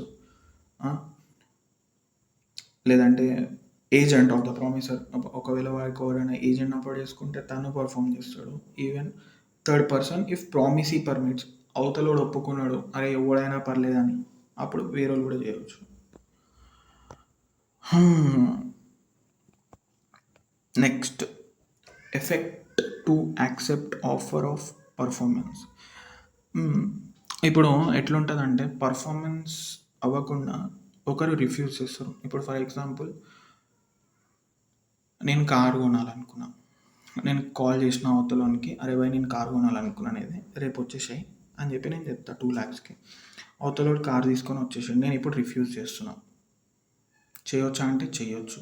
ఎప్పుడెప్పుడు చేయరాదు? అన్‌కండిషనల్ ఉండాలి అది ఆఫర్ అనేది. అండ్ దాంట్లో అంటే ఏ కండిషన్స్ ఉండకూడదు. అది ప్రాపర్ టైమ్ అండ్ ప్లేస్‌లో జరగాలి. రీజనబుల్ టైంలో జరగాలి. అర్ధరాత్రి, అపరాత్రులు కాదు. అండ్ ఆపర్చునిటీ ఫర్ ఇన్స్పెక్షన్ ఉండాలి. నాకు ఆపర్చునిటీ ఉండాలి ఆ కార్‌ని నేను ఇన్స్పెక్ట్ చేసేదానికి. వాళ్ళు నన్ను కంపెల్ చేయలేరు, మజ్బూర్ చేయలేరు. కొనేసేయి, నువ్వు చూడొద్దు, నువ్వు చెయ్యొద్దు, ఇది టైం కాదు, ఇది ప్లేస్ కాదు, ఈ కార్‌కి ఇంతే, ఇవన్నీ నడవవు అన్నట్టు. So effect of refusal of party to perform promise wholly.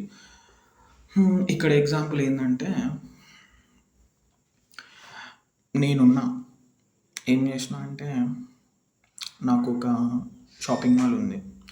ఆ షాపింగ్ మాల్లో ఒక సింగర్ని నేను హైర్ చేసుకొని ఎవ్రీ మంత్కి ఆమెకి ఇంత పే చేస్తున్నా, పాటలు పాడమ్మా అని చెప్పి. ఆమె పాడుతుంది. ఇక్కడ ఆమె స్కిల్ అనేది ఉంది, ఓకేనా.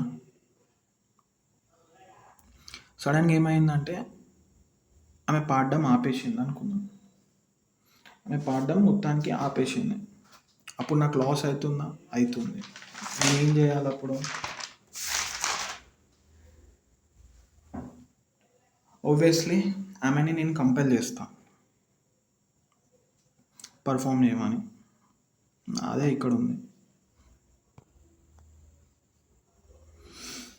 అండ్ ఇక్కడ ఈ కేసులో ఏమవుతుందంటే, ఈ సింగింగ్ అనేది ఆమెనే పర్ఫామ్ చేయగలదు. థర్డ్ పార్టీ ఎవరైనా వచ్చి పర్ఫామ్ చేయగలరా? వాళ్ళ మదర్ని కానీ, వాళ్ళ ఫాదర్ని కానీ, వాళ్ళ బ్రదర్ని కానీ, ఆమెకు పిల్లలు వాళ్ళని వచ్చి నేను కంపెల్ చేయగలను, చేయలేను. సో ఆమెనే చేయాలి కాబట్టి ఆమెని కంపెల్ చేస్తాను. Effect of accepting performance from third person. Third person అంటే నథింగ్. ఇక్కడ ఏమైందంటే, నేను డబ్బు తీసుకున్నా మీ దగ్గర నుండి ఒక ₹1,00,000. ₹1,00,000 తీసుకున్నాక నేను ఎగ్గొట్టిన, ఓకేనా. నా ఫ్రెండ్ మంచోడు, వాడు వచ్చి పర్ఫామ్ చేసిండు, ఒక 40,000 ఇచ్చాడు. మీరు తర్వాత వచ్చి నన్ను కంపెల్ చేయగలుగుతారా? నన్ను కంపెల్ చేయాలనుకుంటే ఎంత కంపెల్ చేస్తారు? 1,00,000కి కంపెల్ చేస్తారా, లేకపోతే మిగిలిన 60,000కి కంపెల్ చేస్తారా? ఆబ్వియస్లీ 60,000కే చేయాలి, ఎందుకంటే మా ఫ్రెండ్ 40,000 ఆల్రెడీ పే చేసిండు కాబట్టి. And he is third person. ఇక్కడ అదే ఉంది. ఇక్కడ నుండి కొంచెం కేర్ఫుల్ అండి. Transfer of joint liabilities section 42. ఇప్పుడు ఏబిసి ఉన్నారు, ఒకరి దగ్గరికి వెళ్ళి డి అనే ఆయన దగ్గరికి వెళ్ళి పైసలు తీసుకో, ఎంత ఒక 6 lakhs అనుకున్నాం. లేటర్ ఆన్ ఏ చనిపోతుంది. ఆబ్వియస్లీ ఏ ఒక్క అప్పు మాఫీ అయిపోయినట్టేనా? అవ్వదు. ఎవరు కట్టాలి? ఏ యొక్క లీగల్ రిప్రజెంటేటివ్స్ అంటే son and daughters plus B and C, వీళ్ళందరూ కలిసి జాయింట్గా ఆయన పైసలు డి పైసలు డీకి అప్పచెప్పాలి. సో అది ఇక్కడ సెక్షన్ 43 ఏం చెప్తుందంటే, the promisee May compel force anyone. ఏమైందంటే సేమ్ ఇదే ఎగ్జాంపుల్లో ఏబిసి ఉన్నారు, డి దగ్గరికి వెళ్ళి పైసలు తీసుకోరు, కానీ ఎక్స్ప్రెసివ్ అగ్రిమెంట్ ఏం లేదు. అప్పుడు ఏం చేయొచ్చు? డి అనేటి ఆయన ఏబిసి ముగ్గురులో ఎవరినొక్కరిని కంపెల్ చేయొచ్చు మొత్తం పైసలు కట్టించుకోవడానికి. అది ఇది ఇక్కడ అదే చెప్తుండు. సెక్షన్ 44 ఏం చెప్తుందంటే, ఏబిసి ఉన్నారు, డి అనే టైం దగ్గర పైసలు తీసుకోరు. ఇక్కడ ఏం చేయొచ్చు? ఇప్పుడు డి ఏం చేయొచ్చు అంటే ఒకరిని రిలీజ్ చేయొచ్చు, ఒక్కరిని అంటే అప్పు నుండి విడిపించచ్చు. అరే పో బై పో అని చెప్పి, ఏదో ఆయనకి ఇష్టంతోనో లేకపోతే ఏదో ఫేవర్ చేయాలని. అప్పుడు మిగతా ఇద్దరు లైబుల్ కాదు అనుకుంటే నడుస్తుందా? అరే మేము కూడా రిలీజ్ అయిపోయినాం అనుకుంటే నడుస్తుందా? నడవదు. వాళ్ళిద్దరు లైబుల్ అవుతారు. సో ఆయన వాళ్ళ దగ్గర ఎక్స్క్యూజ్ మీ సో వాళ్ళ దగ్గరికి వెళ్ళి ఆయన కంపల్ చేసి మిగతా పైసలు కట్టించుకోవచ్చు. డెవల్యూషన్ ఆఫ్ జాయింట్ రైట్స్ ఈడ సీన్ రివర్స్ అవుతుంది. ఏ అయినట్టయినని బి అండ్ సి దగ్గరికి వెళ్ళి పైసలు తీసుకోరు. లేటర్ ఆన్ బి చనిపోతాడు. ఇప్పుడు ఏ అనేటైనా ఈ తీసుకున్న ఫర్ ఎగ్జాంపుల్ 10,000 అయితే ఉన్నాయో అవి సి ఒక్కనికే ఇవ్వాలా, సికి ఒక్కనికే పోతాయా? పోవు కదా. ఎవరికి పోతాయి? బి ఒక legal representatives can claim as well as C. Joint rights ఉన్నాయి కాబట్టి వాళ్ళ లీగల్ రిప్రజెంటేటివ్స్కి కూడా ఇక్కడ అదే చెప్పారు. నెక్స్ట్ మనకి time and place of performance of a contract. ఒకవేళ మనం ఒక కాంట్రాక్ట్లోకి ఎంటర్ అయినాం అనుకున్నాం, దాంట్లో స్పెసిఫైడ్ టైం మెన్షన్ చేయలేదు. అప్పుడు మనం ఏ టైంని కన్సిడరేషన్ చేసుకోవాలి? ఇప్పుడు నేను ఆర్డర్ ఇచ్చిన అమెజాన్లో, ఎగ్జాంపుల్ ఫ్రిడ్జ్ ఆర్డర్ ఇచ్చిన అనుకున్నాం. దాంట్లో వాడు చెప్తాడు పలానా డేట్ రోజు డెలివరీ అవుతుందని. ఆ పలానా డేట్లో వాడు ఏ టైంలో డెలివరీ చేస్తాడు? నార్మల్ బిజినెస్ అవర్స్లో డెలివరీ చేయాలన్నట్టు. సో ఇది ఒకవేళ టైం ఈ స్పెసిఫైడ్ ఉందనుకోండి సెక్షన్ 47 ప్రకారం, ఆబ్వియస్లీ దాన్ని బట్టి పర్ఫామ్ చేస్తాడు. ఏ టైం ఉందో ఆ టైంకి పర్ఫామ్ చేస్తాడు. ఒకవేళ ఆ టైంకి రాలే, ఈవినింగ్ వల్ల వస్తా అన్నాడు, అర్ధరాత్రి అపరాత్రి వచ్చిండు, మీరు ఏం చేయొచ్చు? మీరు అది రిజెక్ట్ చేయొచ్చు, నెక్స్ట్ డే రమ్మనవచ్చు. అండ్ మీ టైం వేస్ట్ చేసినందుకు మీరు ఆయన దగ్గర నుండి డ్యామేజెస్ కూడా తీసుకోవచ్చు, compensation. Application of performance on certain promise he has to make application. ఈడ ఏమవుతుందంటే టైము ప్లేస్ డిసైడ్ అయిపోతుంది. ఇది చెయ్యాలంటే ప్రామిస్ కూడా ఏదో దానికి కొంచెం పర్ఫామ్ చేయాలి. ఎట్లా అంటే కార్ వాష్ గ్యారేజ్ ఉంది, నాకు కార్ ఉంది, నేను వెళ్ళి వాడికి ఏం చెప్పి అదే మంత్లీ నీకు ఒక 3,000 ఇస్తా, నాకు కార్ వాష్ చేయరా అని చెప్పి చెప్తా. నేను రోజు 8 o'clockకి తెచ్చి కార్ని నీ గ్యారేజ్ దగ్గర ఇడిచిపెడతా అని చెప్పి చెప్తా. ఇక్కడ టైం నేను చెప్పిన 8 o'clock అని, ప్లేస్ నాకు తెలుసు, కార్ వాష్ గ్యారేజ్. ఇప్పుడు వాడు అది పర్ఫామ్ చేయాలంటే నేనేం చేయాలి? ప్రామిసేని నేను కారు తీసుకోపోయి నడిపి అక్కడ పెట్టాలా 8 o'clock కల్లా? సో అదే ఇక్కడ అదే చెప్పిండు. Place of performance of no application has to be made, no place fixed for performance. ఇప్పుడు ప్లేస్ ఫిక్స్ కాలే, అప్పుడు నేనేం చేయాలంటే అప్పుడు అవతల నేను కనుక్కోవాలి ఏ ప్లేస్లో డెలివరీ చేయాలని. ఇప్పుడు నేను ఇప్పుడు ఒక టీవీ షాప్ ఓనర్ అనుకుందాం. కస్టమర్ నా దగ్గర ఒక 5 టెలివిజన్స్ ఆర్డర్ ఇచ్చాడు, పైసలు పే చేసాడు, అన్నీ అయిపోయినాయి, డెలివరీ చేస్తా అన్న, కానీ ప్లేస్ చెప్పలే. నేను ఎక్కడ డెలివరీ చేయాలి? అప్పుడు నా మీద బాధ్యత ఉంది, నేను అవతల వ్యక్తి దగ్గరికి వెళ్ళి కనుక్కోవాలి ప్లేస్. సో అది అట్లా పర్ఫామ్ చేయాలి.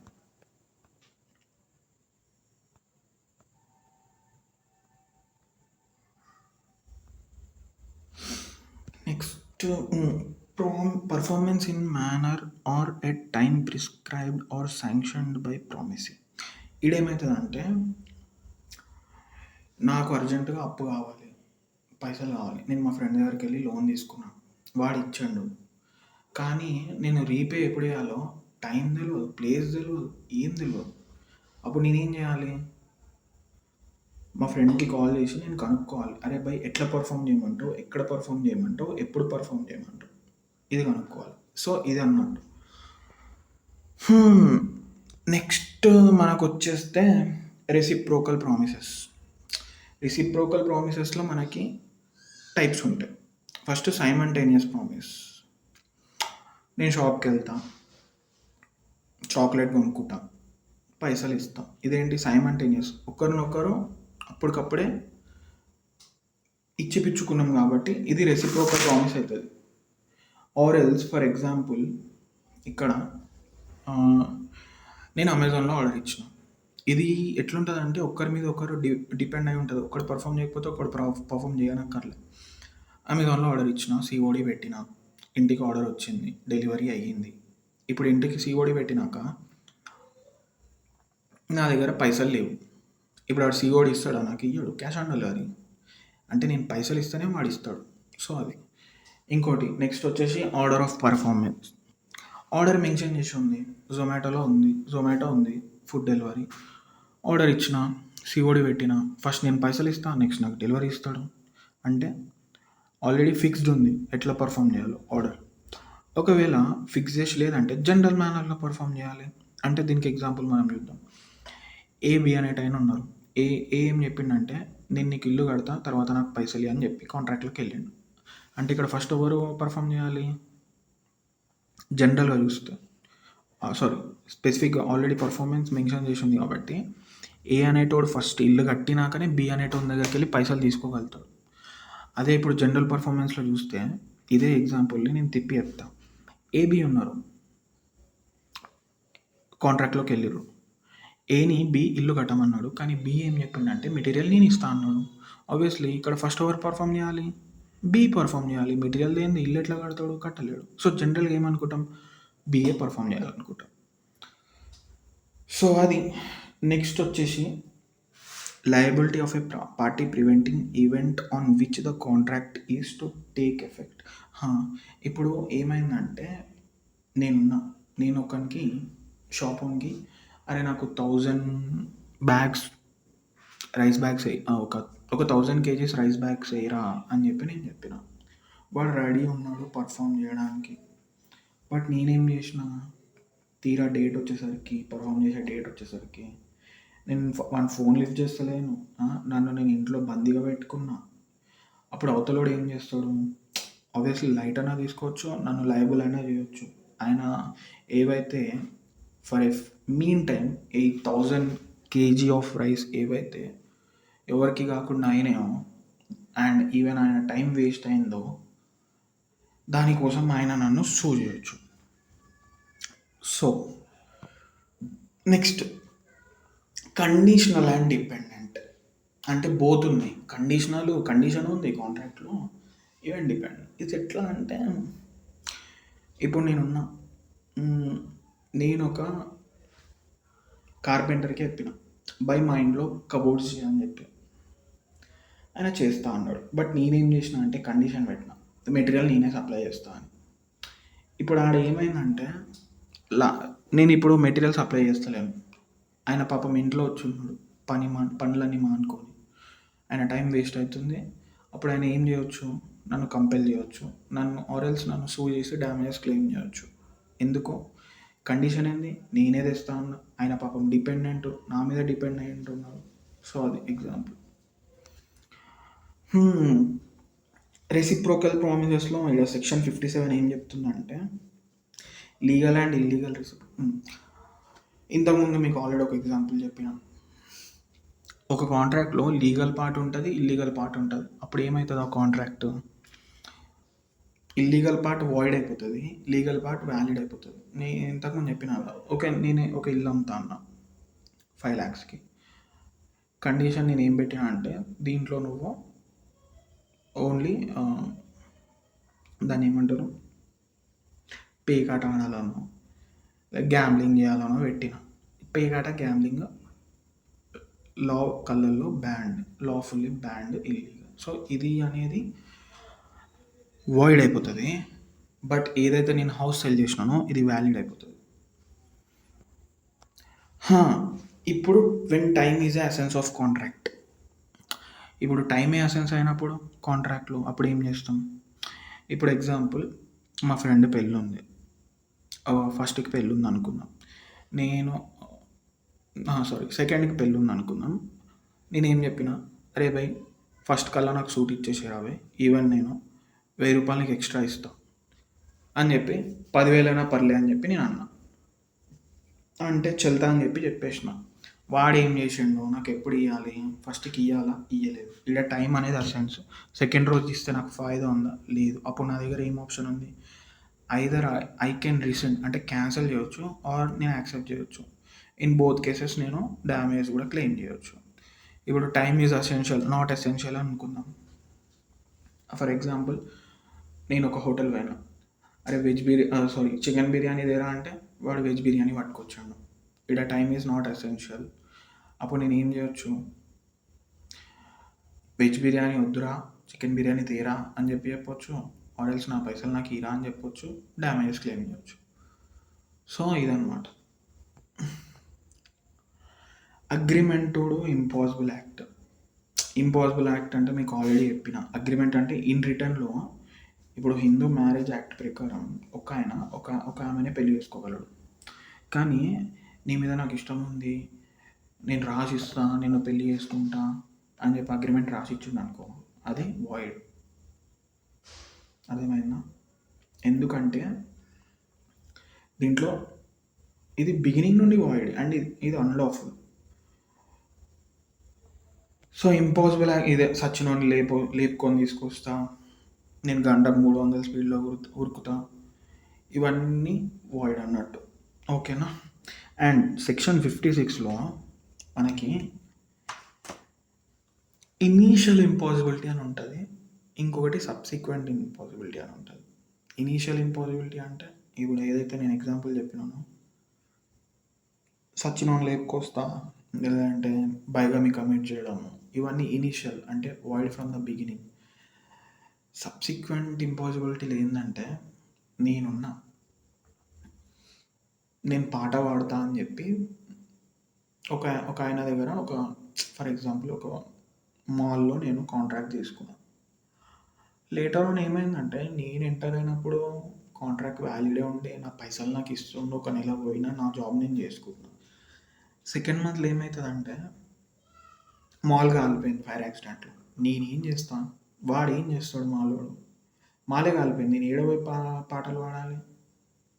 ఆర్ ఎల్స్ నేను పిచ్చోడిని అయిపోయినా సెకండ్ మంత్లో, వాడు కోర్టుకి పోయి నన్ను పర్ఫామ్ చేయమంటాడా? పిచ్చోన్తో పాటలు పాడిస్తాడా? అది ఉన్నోళ్ళంతా పారిపోతాడు వాడికి వెళ్ళేసి. ఇది అన్నట్టు సబ్సిక్వెంట్ ఇంపాసిబిలిటీ. అండ్ దీన్ని డాక్ట్రిన్ ఆఫ్ ఫ్రస్ట్రేషన్ అని కూడా అంటారు. మీరు కన్ఫ్యూజ్ కావద్దు. ఫ్రస్ట్రేషన్ అంటే ఏం లేదు, ఏదైతే యాక్ట్ నేను చేయాలనుకుంటున్నానో అది ఫ్రస్ట్రేట్ అయిపోయింది, అది ఇంపాసిబుల్ అయిపోయింది.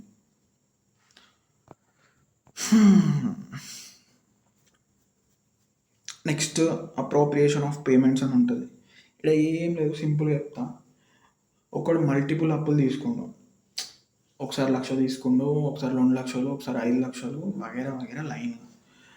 వాడు మనకి రీపేమెంట్ చేస్తుండో అప్పుడు మనం దాన్ని ఎట్లా కట్ చేసుకుంటాం?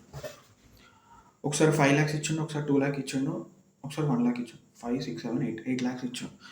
8 lakhs అప్పు తీసుకున్నాం, ఒకసారి 5, ఒకసారి 2, ఒకసారి 1. వాడు ఏం చేసిండంటే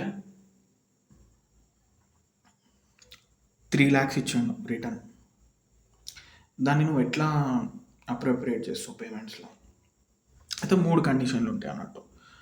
ఐదర్ వాడు దేంట్లో కట్ చేయమంటే దాంట్లోకి వెళ్ళి కట్ చేయి, డేటా ఎట్లా చెప్తే అట్లా కట్ చేయి, ఆర్ వాడు ఏం చెప్పకపోతే, అంటే వాడు ఫస్ట్ 5,00,000 దాంట్లో కట్ చేయంటే 5,00,000 దాంట్లో కట్ చేయి, 3,00,000. లేదంటే లేదు నాకు సెకండ్ టైం తీసుకున్న 2,00,000, థర్డ్ టైం తీసుకున్న 1,00,000 దాంట్లోకి వెళ్ళి 2 కట్ చేయంటే కట్ చేయి. లేదు క్రెడిటర్ నీ ఇష్టం, ఫస్టా సెకండా థర్డా కట్ చేయి. అసలు ఏమీ చెప్పలేదంటే ఫీఫో మెథడ్ యూజ్ చేస్తావు, ఫస్ట్ ఇన్ ఫస్ట్ అవుట్. అంటే టైం ప్రకారం 5,00,000 తీసుకున్నా కదా, ఫస్ట్ అది కట్ చేయి, దాంట్లో మిగిలిపోయింది యాడ్ చేసుకొని ఇంకా మిగిలిపోయినాయి దానికి అకౌంటబుల్. సో ఇది అన్నట్టు. నెక్స్ట్ వచ్చేసి క్వాసీ కాంట్రాక్ట్స్ అంటే ఏం లేదు, ఎప్పుడైనా సరే ఒక కాంట్రాక్ట్లో ఎంటర్ అయ్యేటప్పుడు పార్టీసే వాళ్ళ మీద వాళ్ళు డ్యూటీస్ కానీ ఆబ్లిగేషన్స్ కానీ ఇంపోజ్ చేసుకుంటారు. అవునా, మీ అందరికీ తెలుసు. కానీ క్వాసీ కాంట్రాక్ట్లో ఏమవుతుందంటే లా ఇంపోజ్ చేస్తుంది మన మీద డ్యూటీస్. ఇక్కడ ఆఫర్ ఉండదు, యాక్సెప్టెన్స్ ఉండదు, ఏముండదు. లా అనేది మన మీద డ్యూటీస్ ఇంపోజ్ చేస్తుంది. అది ఎట్లనో చూద్దాం. And it is based on the principle of unjust enrichment of one person at the cost of another. ఒక్కడికి ఇంకొకడి బాధ వల్ల, ఇంకొకడికి సఫరింగ్ వల్ల అన్జస్ట్ ఎన్రిచ్మెంట్ అంటే ఫాయిదా ఉండొద్దు అనేది ఈ ప్రిన్సిపల్ మీద బేస్ అయి ఉంది. మనం ఇప్పుడు టైప్స్ ఆఫ్ క్వాసీ కాంట్రాక్ట్ చూద్దాం. First claim for necessity supplied. ఇప్పుడు ఒక పిచ్చోడు ఉన్నాడు, ఆర్ ఎల్స్ ఒక మైనర్ ఉన్నాడు. మైనర్తో పిచ్చోళ్ళతో అగ్రిమెంట్ పెట్టుకోవడం వాయిడ్ ఫ్రమ్ ద బిగినింగ్ నాకు తెలుసు. అయినా కూడా నేను వాడికి రోటీ కపడా మకాన్ నేను సప్లై చేస్తున్నా. నాకు అనిపించింది కాబట్టి నేను చేస్తున్నా. కానీ లా ఏం చెప్తుందంటే ఇక్కడ బై నువ్వు బెనిఫిట్ ఆఫ్ వాళ్ళ కోసం చేస్తున్నావు కాబట్టి, బెనిఫిట్ ఆఫ్ మైనర్ చేస్తున్నావు కాబట్టి, లేటర్ ఆన్ నువ్వు ఎంతైతే ఖర్చు పెట్టినావో వాళ్ళ దగ్గర నుండి నువ్వు వసూలు చేసుకోవచ్చు. పర్సనల్ లయబిలిటీ ఉండదు, గుర్తుపెట్టుకోండి. వాళ్ళ పర్సనల్ లయబిలిటీ ఉండదు. వాళ్ళకి ఏదైనా ఆస్తి ఉంది, ప్రాపర్టీ ఉందనుకోండి, దాంట్లోకి మనం మైనస్ చేసుకొని మనది మనం తీసుకోవచ్చు. నథింగ్ బట్ అదే. ఒకవేళ లేకపోతే ప్రాపర్టీ ఏం చేయలేదు, light payment by person having some interest in payment. ఇప్పుడు నేను కిరాయి ఉన్నాయి, నా ఓనర్ ఉన్నాడు, నెలకు 10,000 కిరాయి అన్నాడు, including water bill, current bill, parking etcetera etcetera అన్నీ. నేను టైంకి రెంట్ కడుతున్నా, 4 నెలలు అయింది. 4వ నెల కరెంట్ వాడు వచ్చింది ఇంటికి.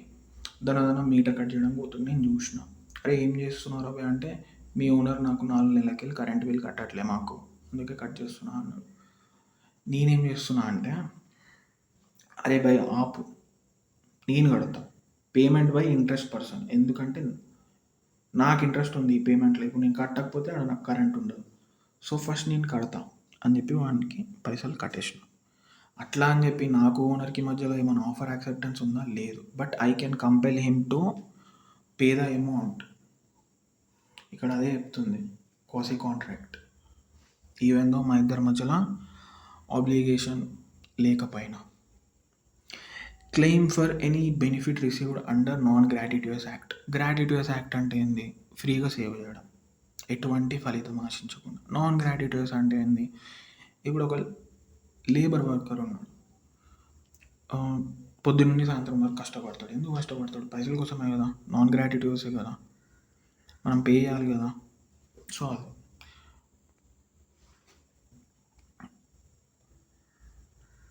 Responsibility of finder of last.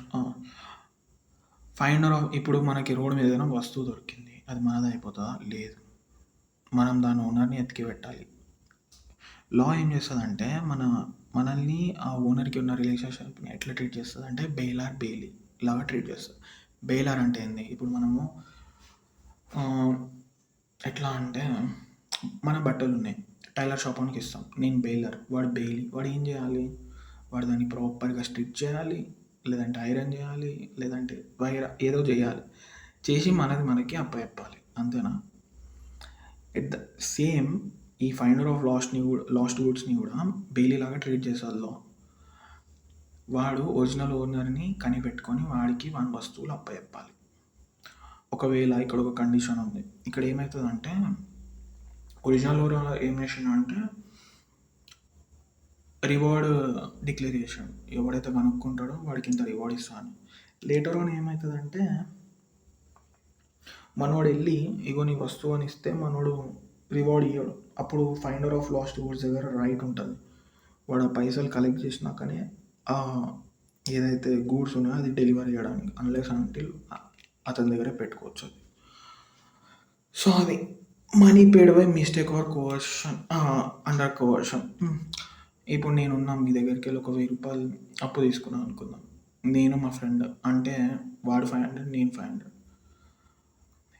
పోనీలే అని చెప్పి వాడి పైసలు కూడా నేనే కట్టిన, అది వాడికి తెలియదు. వాడు వచ్చి కొన్ని రోజుల తర్వాత మీకు 1000, వాడి 500 కట్టిండు అంటే మీకు ఎంత వచ్చింది? 500 వచ్చింది. అంటే అన్జస్ట్ ఎన్రిచ్మెంట్ వచ్చింది. మీరు బౌండ్ కదా, వాడి పైసలు వాడికి ఇచ్చేయాలి కదా. లా మిమ్మల్ని కంపెల్ చేస్తుంది, return the benefit, restore the benefit అని. సో అది మ్యాన్.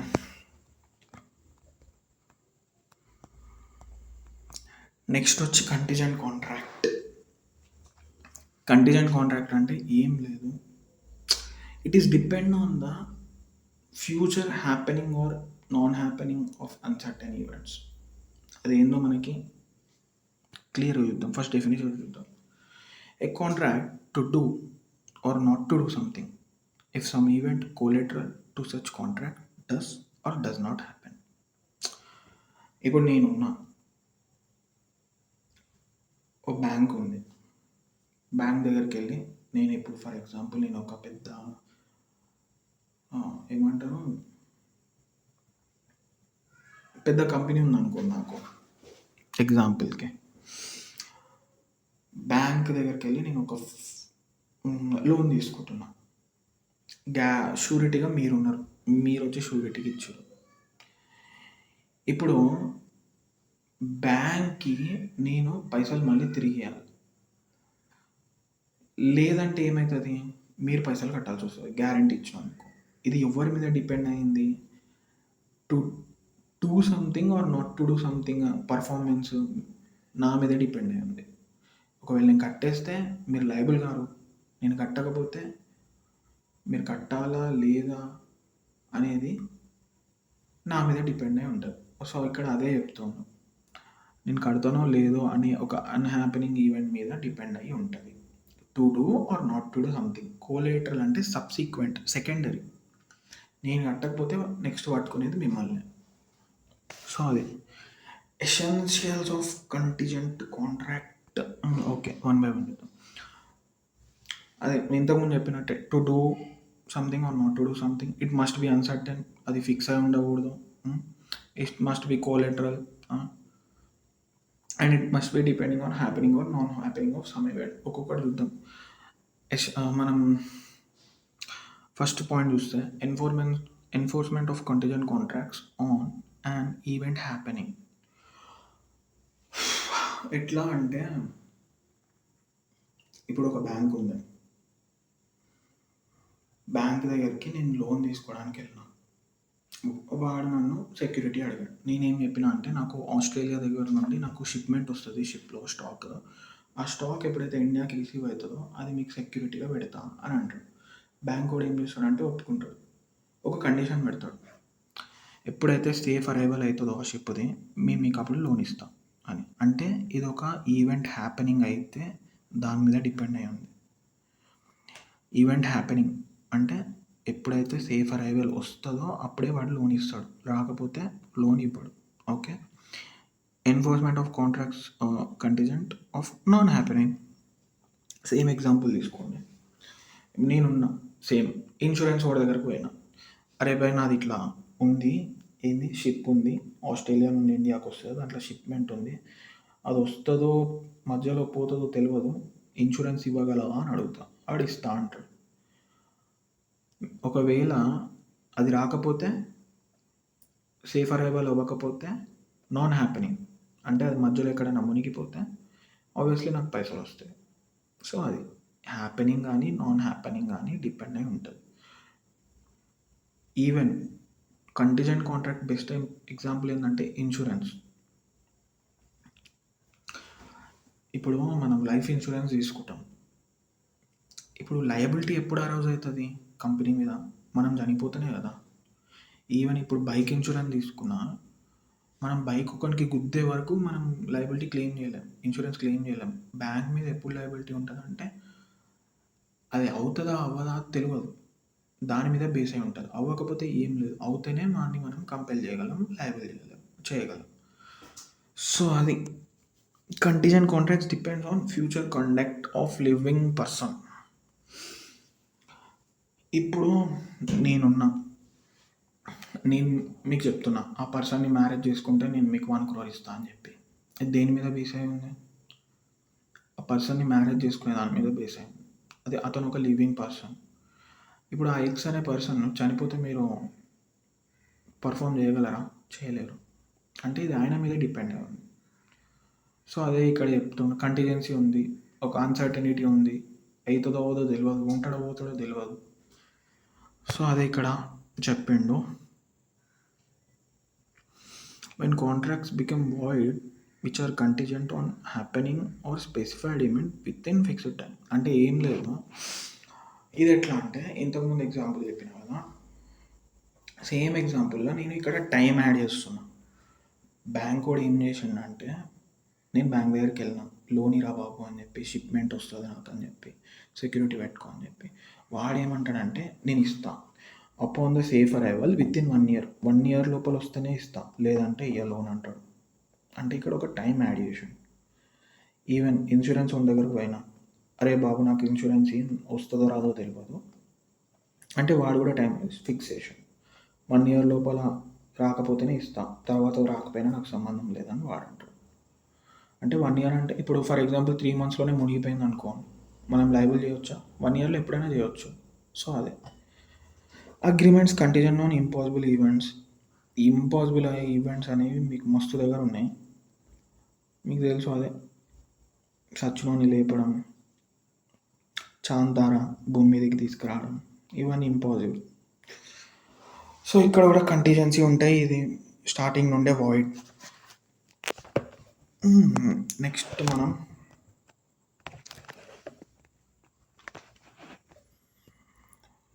ఒక్క 1 సెకండ్ నేను వాటర్ తాగుతాను.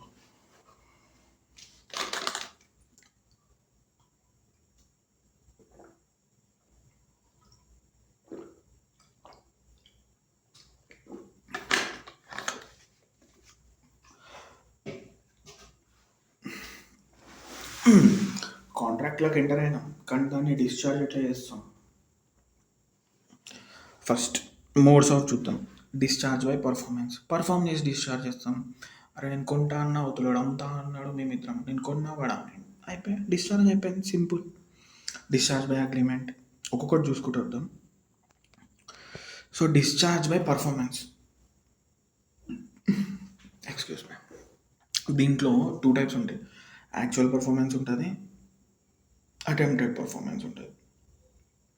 యాక్చువల్ పర్ఫార్మెన్స్ ఏంటంటే నేను కొంటా అన్నా కూడా అమ్ముతా అన్నాడు, 2 అయిపోయినాయి, యాక్చువల్ పర్ఫార్మెన్స్. అటెంప్టెడ్ పర్ఫార్మెన్స్లో ఏమైందంటే నేను ఇప్పుడు ఏసీ రిపేర్ వానికి కాల్ చేసిన, అరే ఈ టైంకి రారా వచ్చి ఏసీ రిపేర్ అయ్యరా అని. వాడు మా ఇంటికి కూడా వచ్చేసాడు, నేను చెప్పిన టైంకి వచ్చాను. కానీ నేను గేట్ దగ్గర నుంచి తమాషా వస్తున్నా, గేట్ దగ్గరికి గేట్ నేను ఓపెన్ చేస్తలేను అంటే వాడి సైడ్ నుండి అది అటెంప్టెడ్ పర్ఫార్మెన్సే కదా. సో అది డిశ్చార్జ్ బై అగ్రిమెంట్ అంతే. అగ్రిమెంట్ వల్ల కూడా మనం డిశ్చార్జ్ చేసుకోవచ్చు. ఇప్పుడు ఓల్డ్ కాంట్రాక్ట్ ఉంది, నోవేషన్ అంటే ఏం లేదు, substitution of new contract in place of old contract. Old contract ప్లేస్లో ఇంకో కొత్త కాంట్రాక్ట్ యాడ్ చేసుకున్నాం. ఆబ్వియస్లీ కొత్త కాంట్రాక్ట్ యాడ్ చేసుకుంటే పాత కాంట్రాక్ట్ డిశ్చార్జ్ అయిపోయినట్టే కదా. ఈవెన్ ఉన్న కాంట్రాక్ట్లో ఏమైనా ఆల్టరేషన్ చేసినాం, ఆబ్వియస్లీ పాత కాంట్రాక్ట్ డిశ్చార్జ్ అయిపోతుంది. రిజిస్ట్రేషన్ అంటే మీకు తెలుసు క్యాన్సిల్ చేయడం, పాత కాంట్రాక్ట్ని క్యాన్సిల్ చేసిన అది క్యాన్సిల్ అయిపోతుంది, కొత్త కాంట్రాక్ట్ చేసుకోవచ్చు మళ్ళీ. రెమిషన్ అంటే lesser acceptance in place of larger acceptation. 1000 రూపాయలు చేయగల 500 ఇవ్వడం. Shit sorry.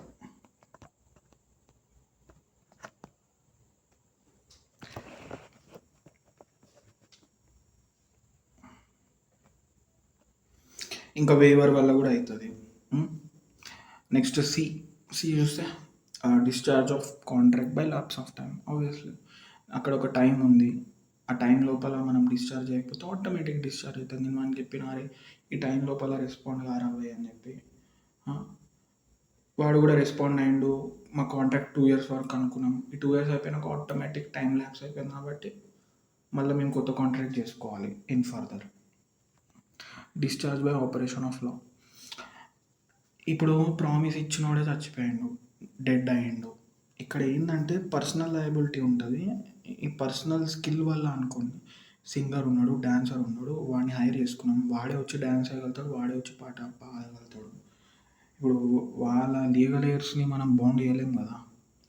ఒకవేళ అట్లాంటిది ఆయన పర్సనల్ స్కిల్ లేని దగ్గర మనం కాంట్రాక్ట్ పర్ఫామ్ చేయగలిగితే వాళ్ళ లీగల్ ఎయిర్స్ని మనం కంపెల్ చేయొచ్చు.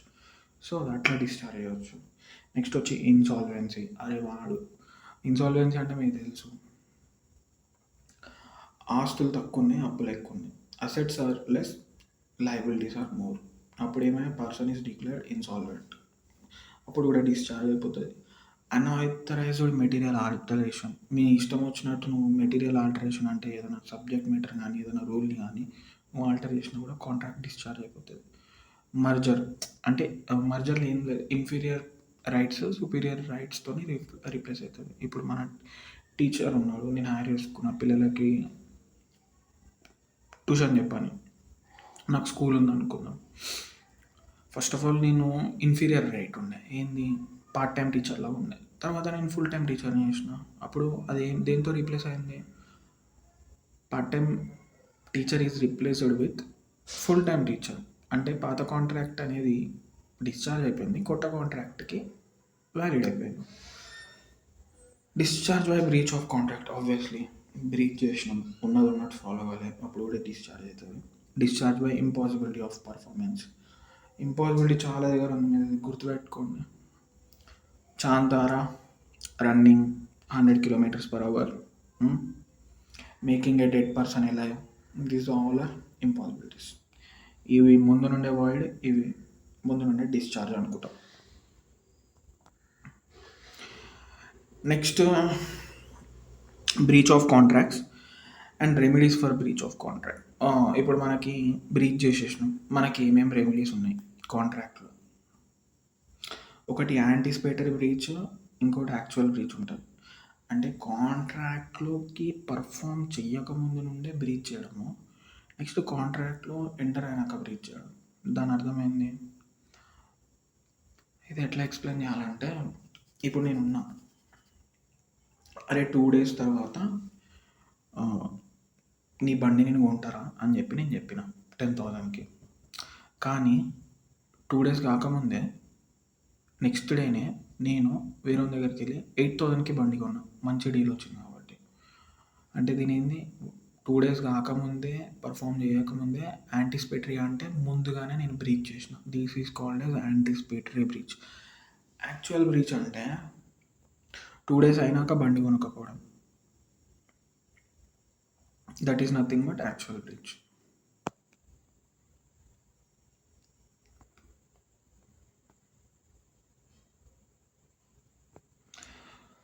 సో బ్రీచ్ చేసినప్పుడు మనకి ఏమేమి రెమెడీస్ ఉన్నాయి?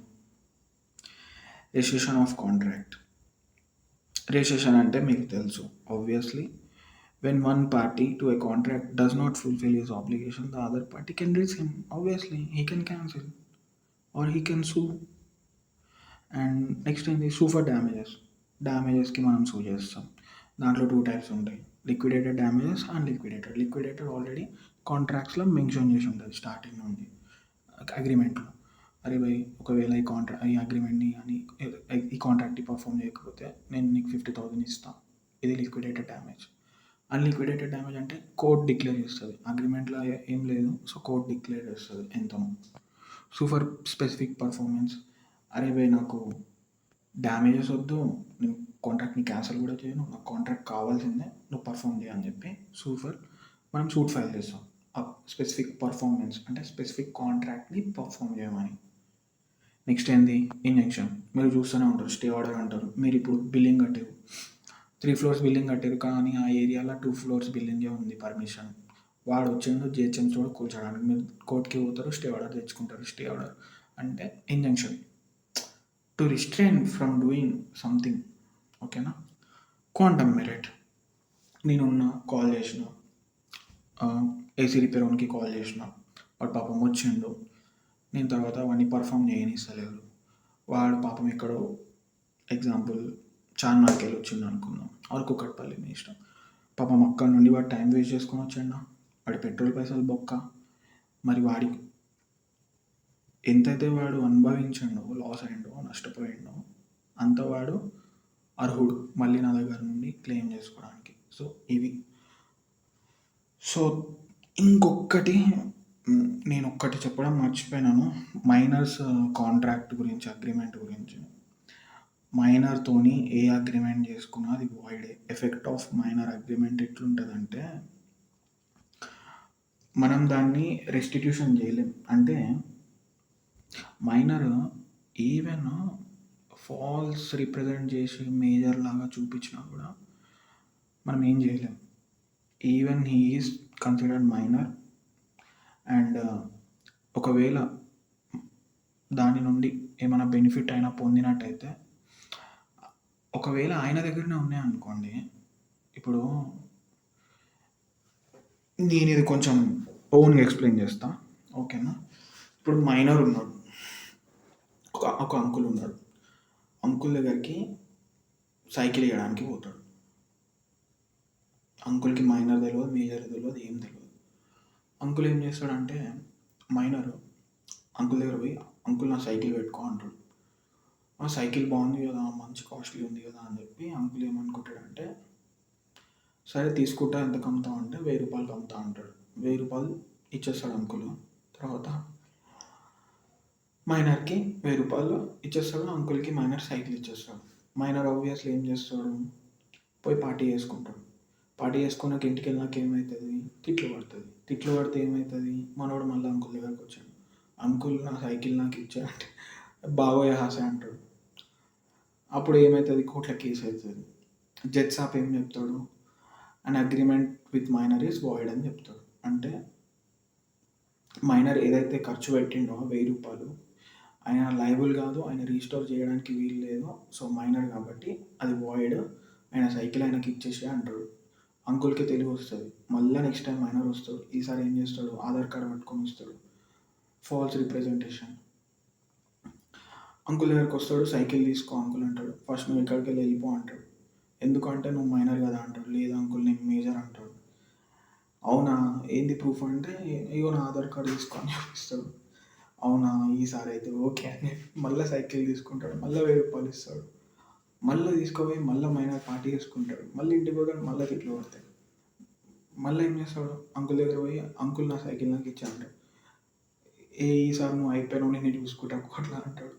మళ్ళీ జడ్జ్ సాబ్ దగ్గర పోతాడు. జడ్జ్ సాబ్ ఏమంటాడు, even though minor false representation చేసినా కూడా మైనర్ ఈజ్ నాట్ లయబుల్ అని చెప్పి జడ్జ్ సాబ్ చెప్తాడు. అండ్ ఏదైతే రీస్టోర్ బెనిఫిట్ పొందిండో మైనర్, ఇది ఆయనకి రిటర్న్ చేయాల్సిన అవసరం లేదు. కానీ నువ్వైతే ఆయన సైకిల్ ఆయనకి ఇచ్చేయని చెప్పి అంటాడు.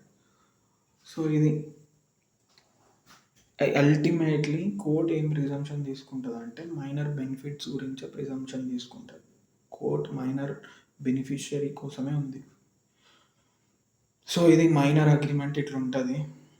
ఇన్ కేస్ ఒకవేళ ఆ రూ. 1000 అతని దగ్గరే ఉంటే, నేను చెప్తున్నా నార్మల్గా మనం తీసుకోవచ్చు. ఈవెన్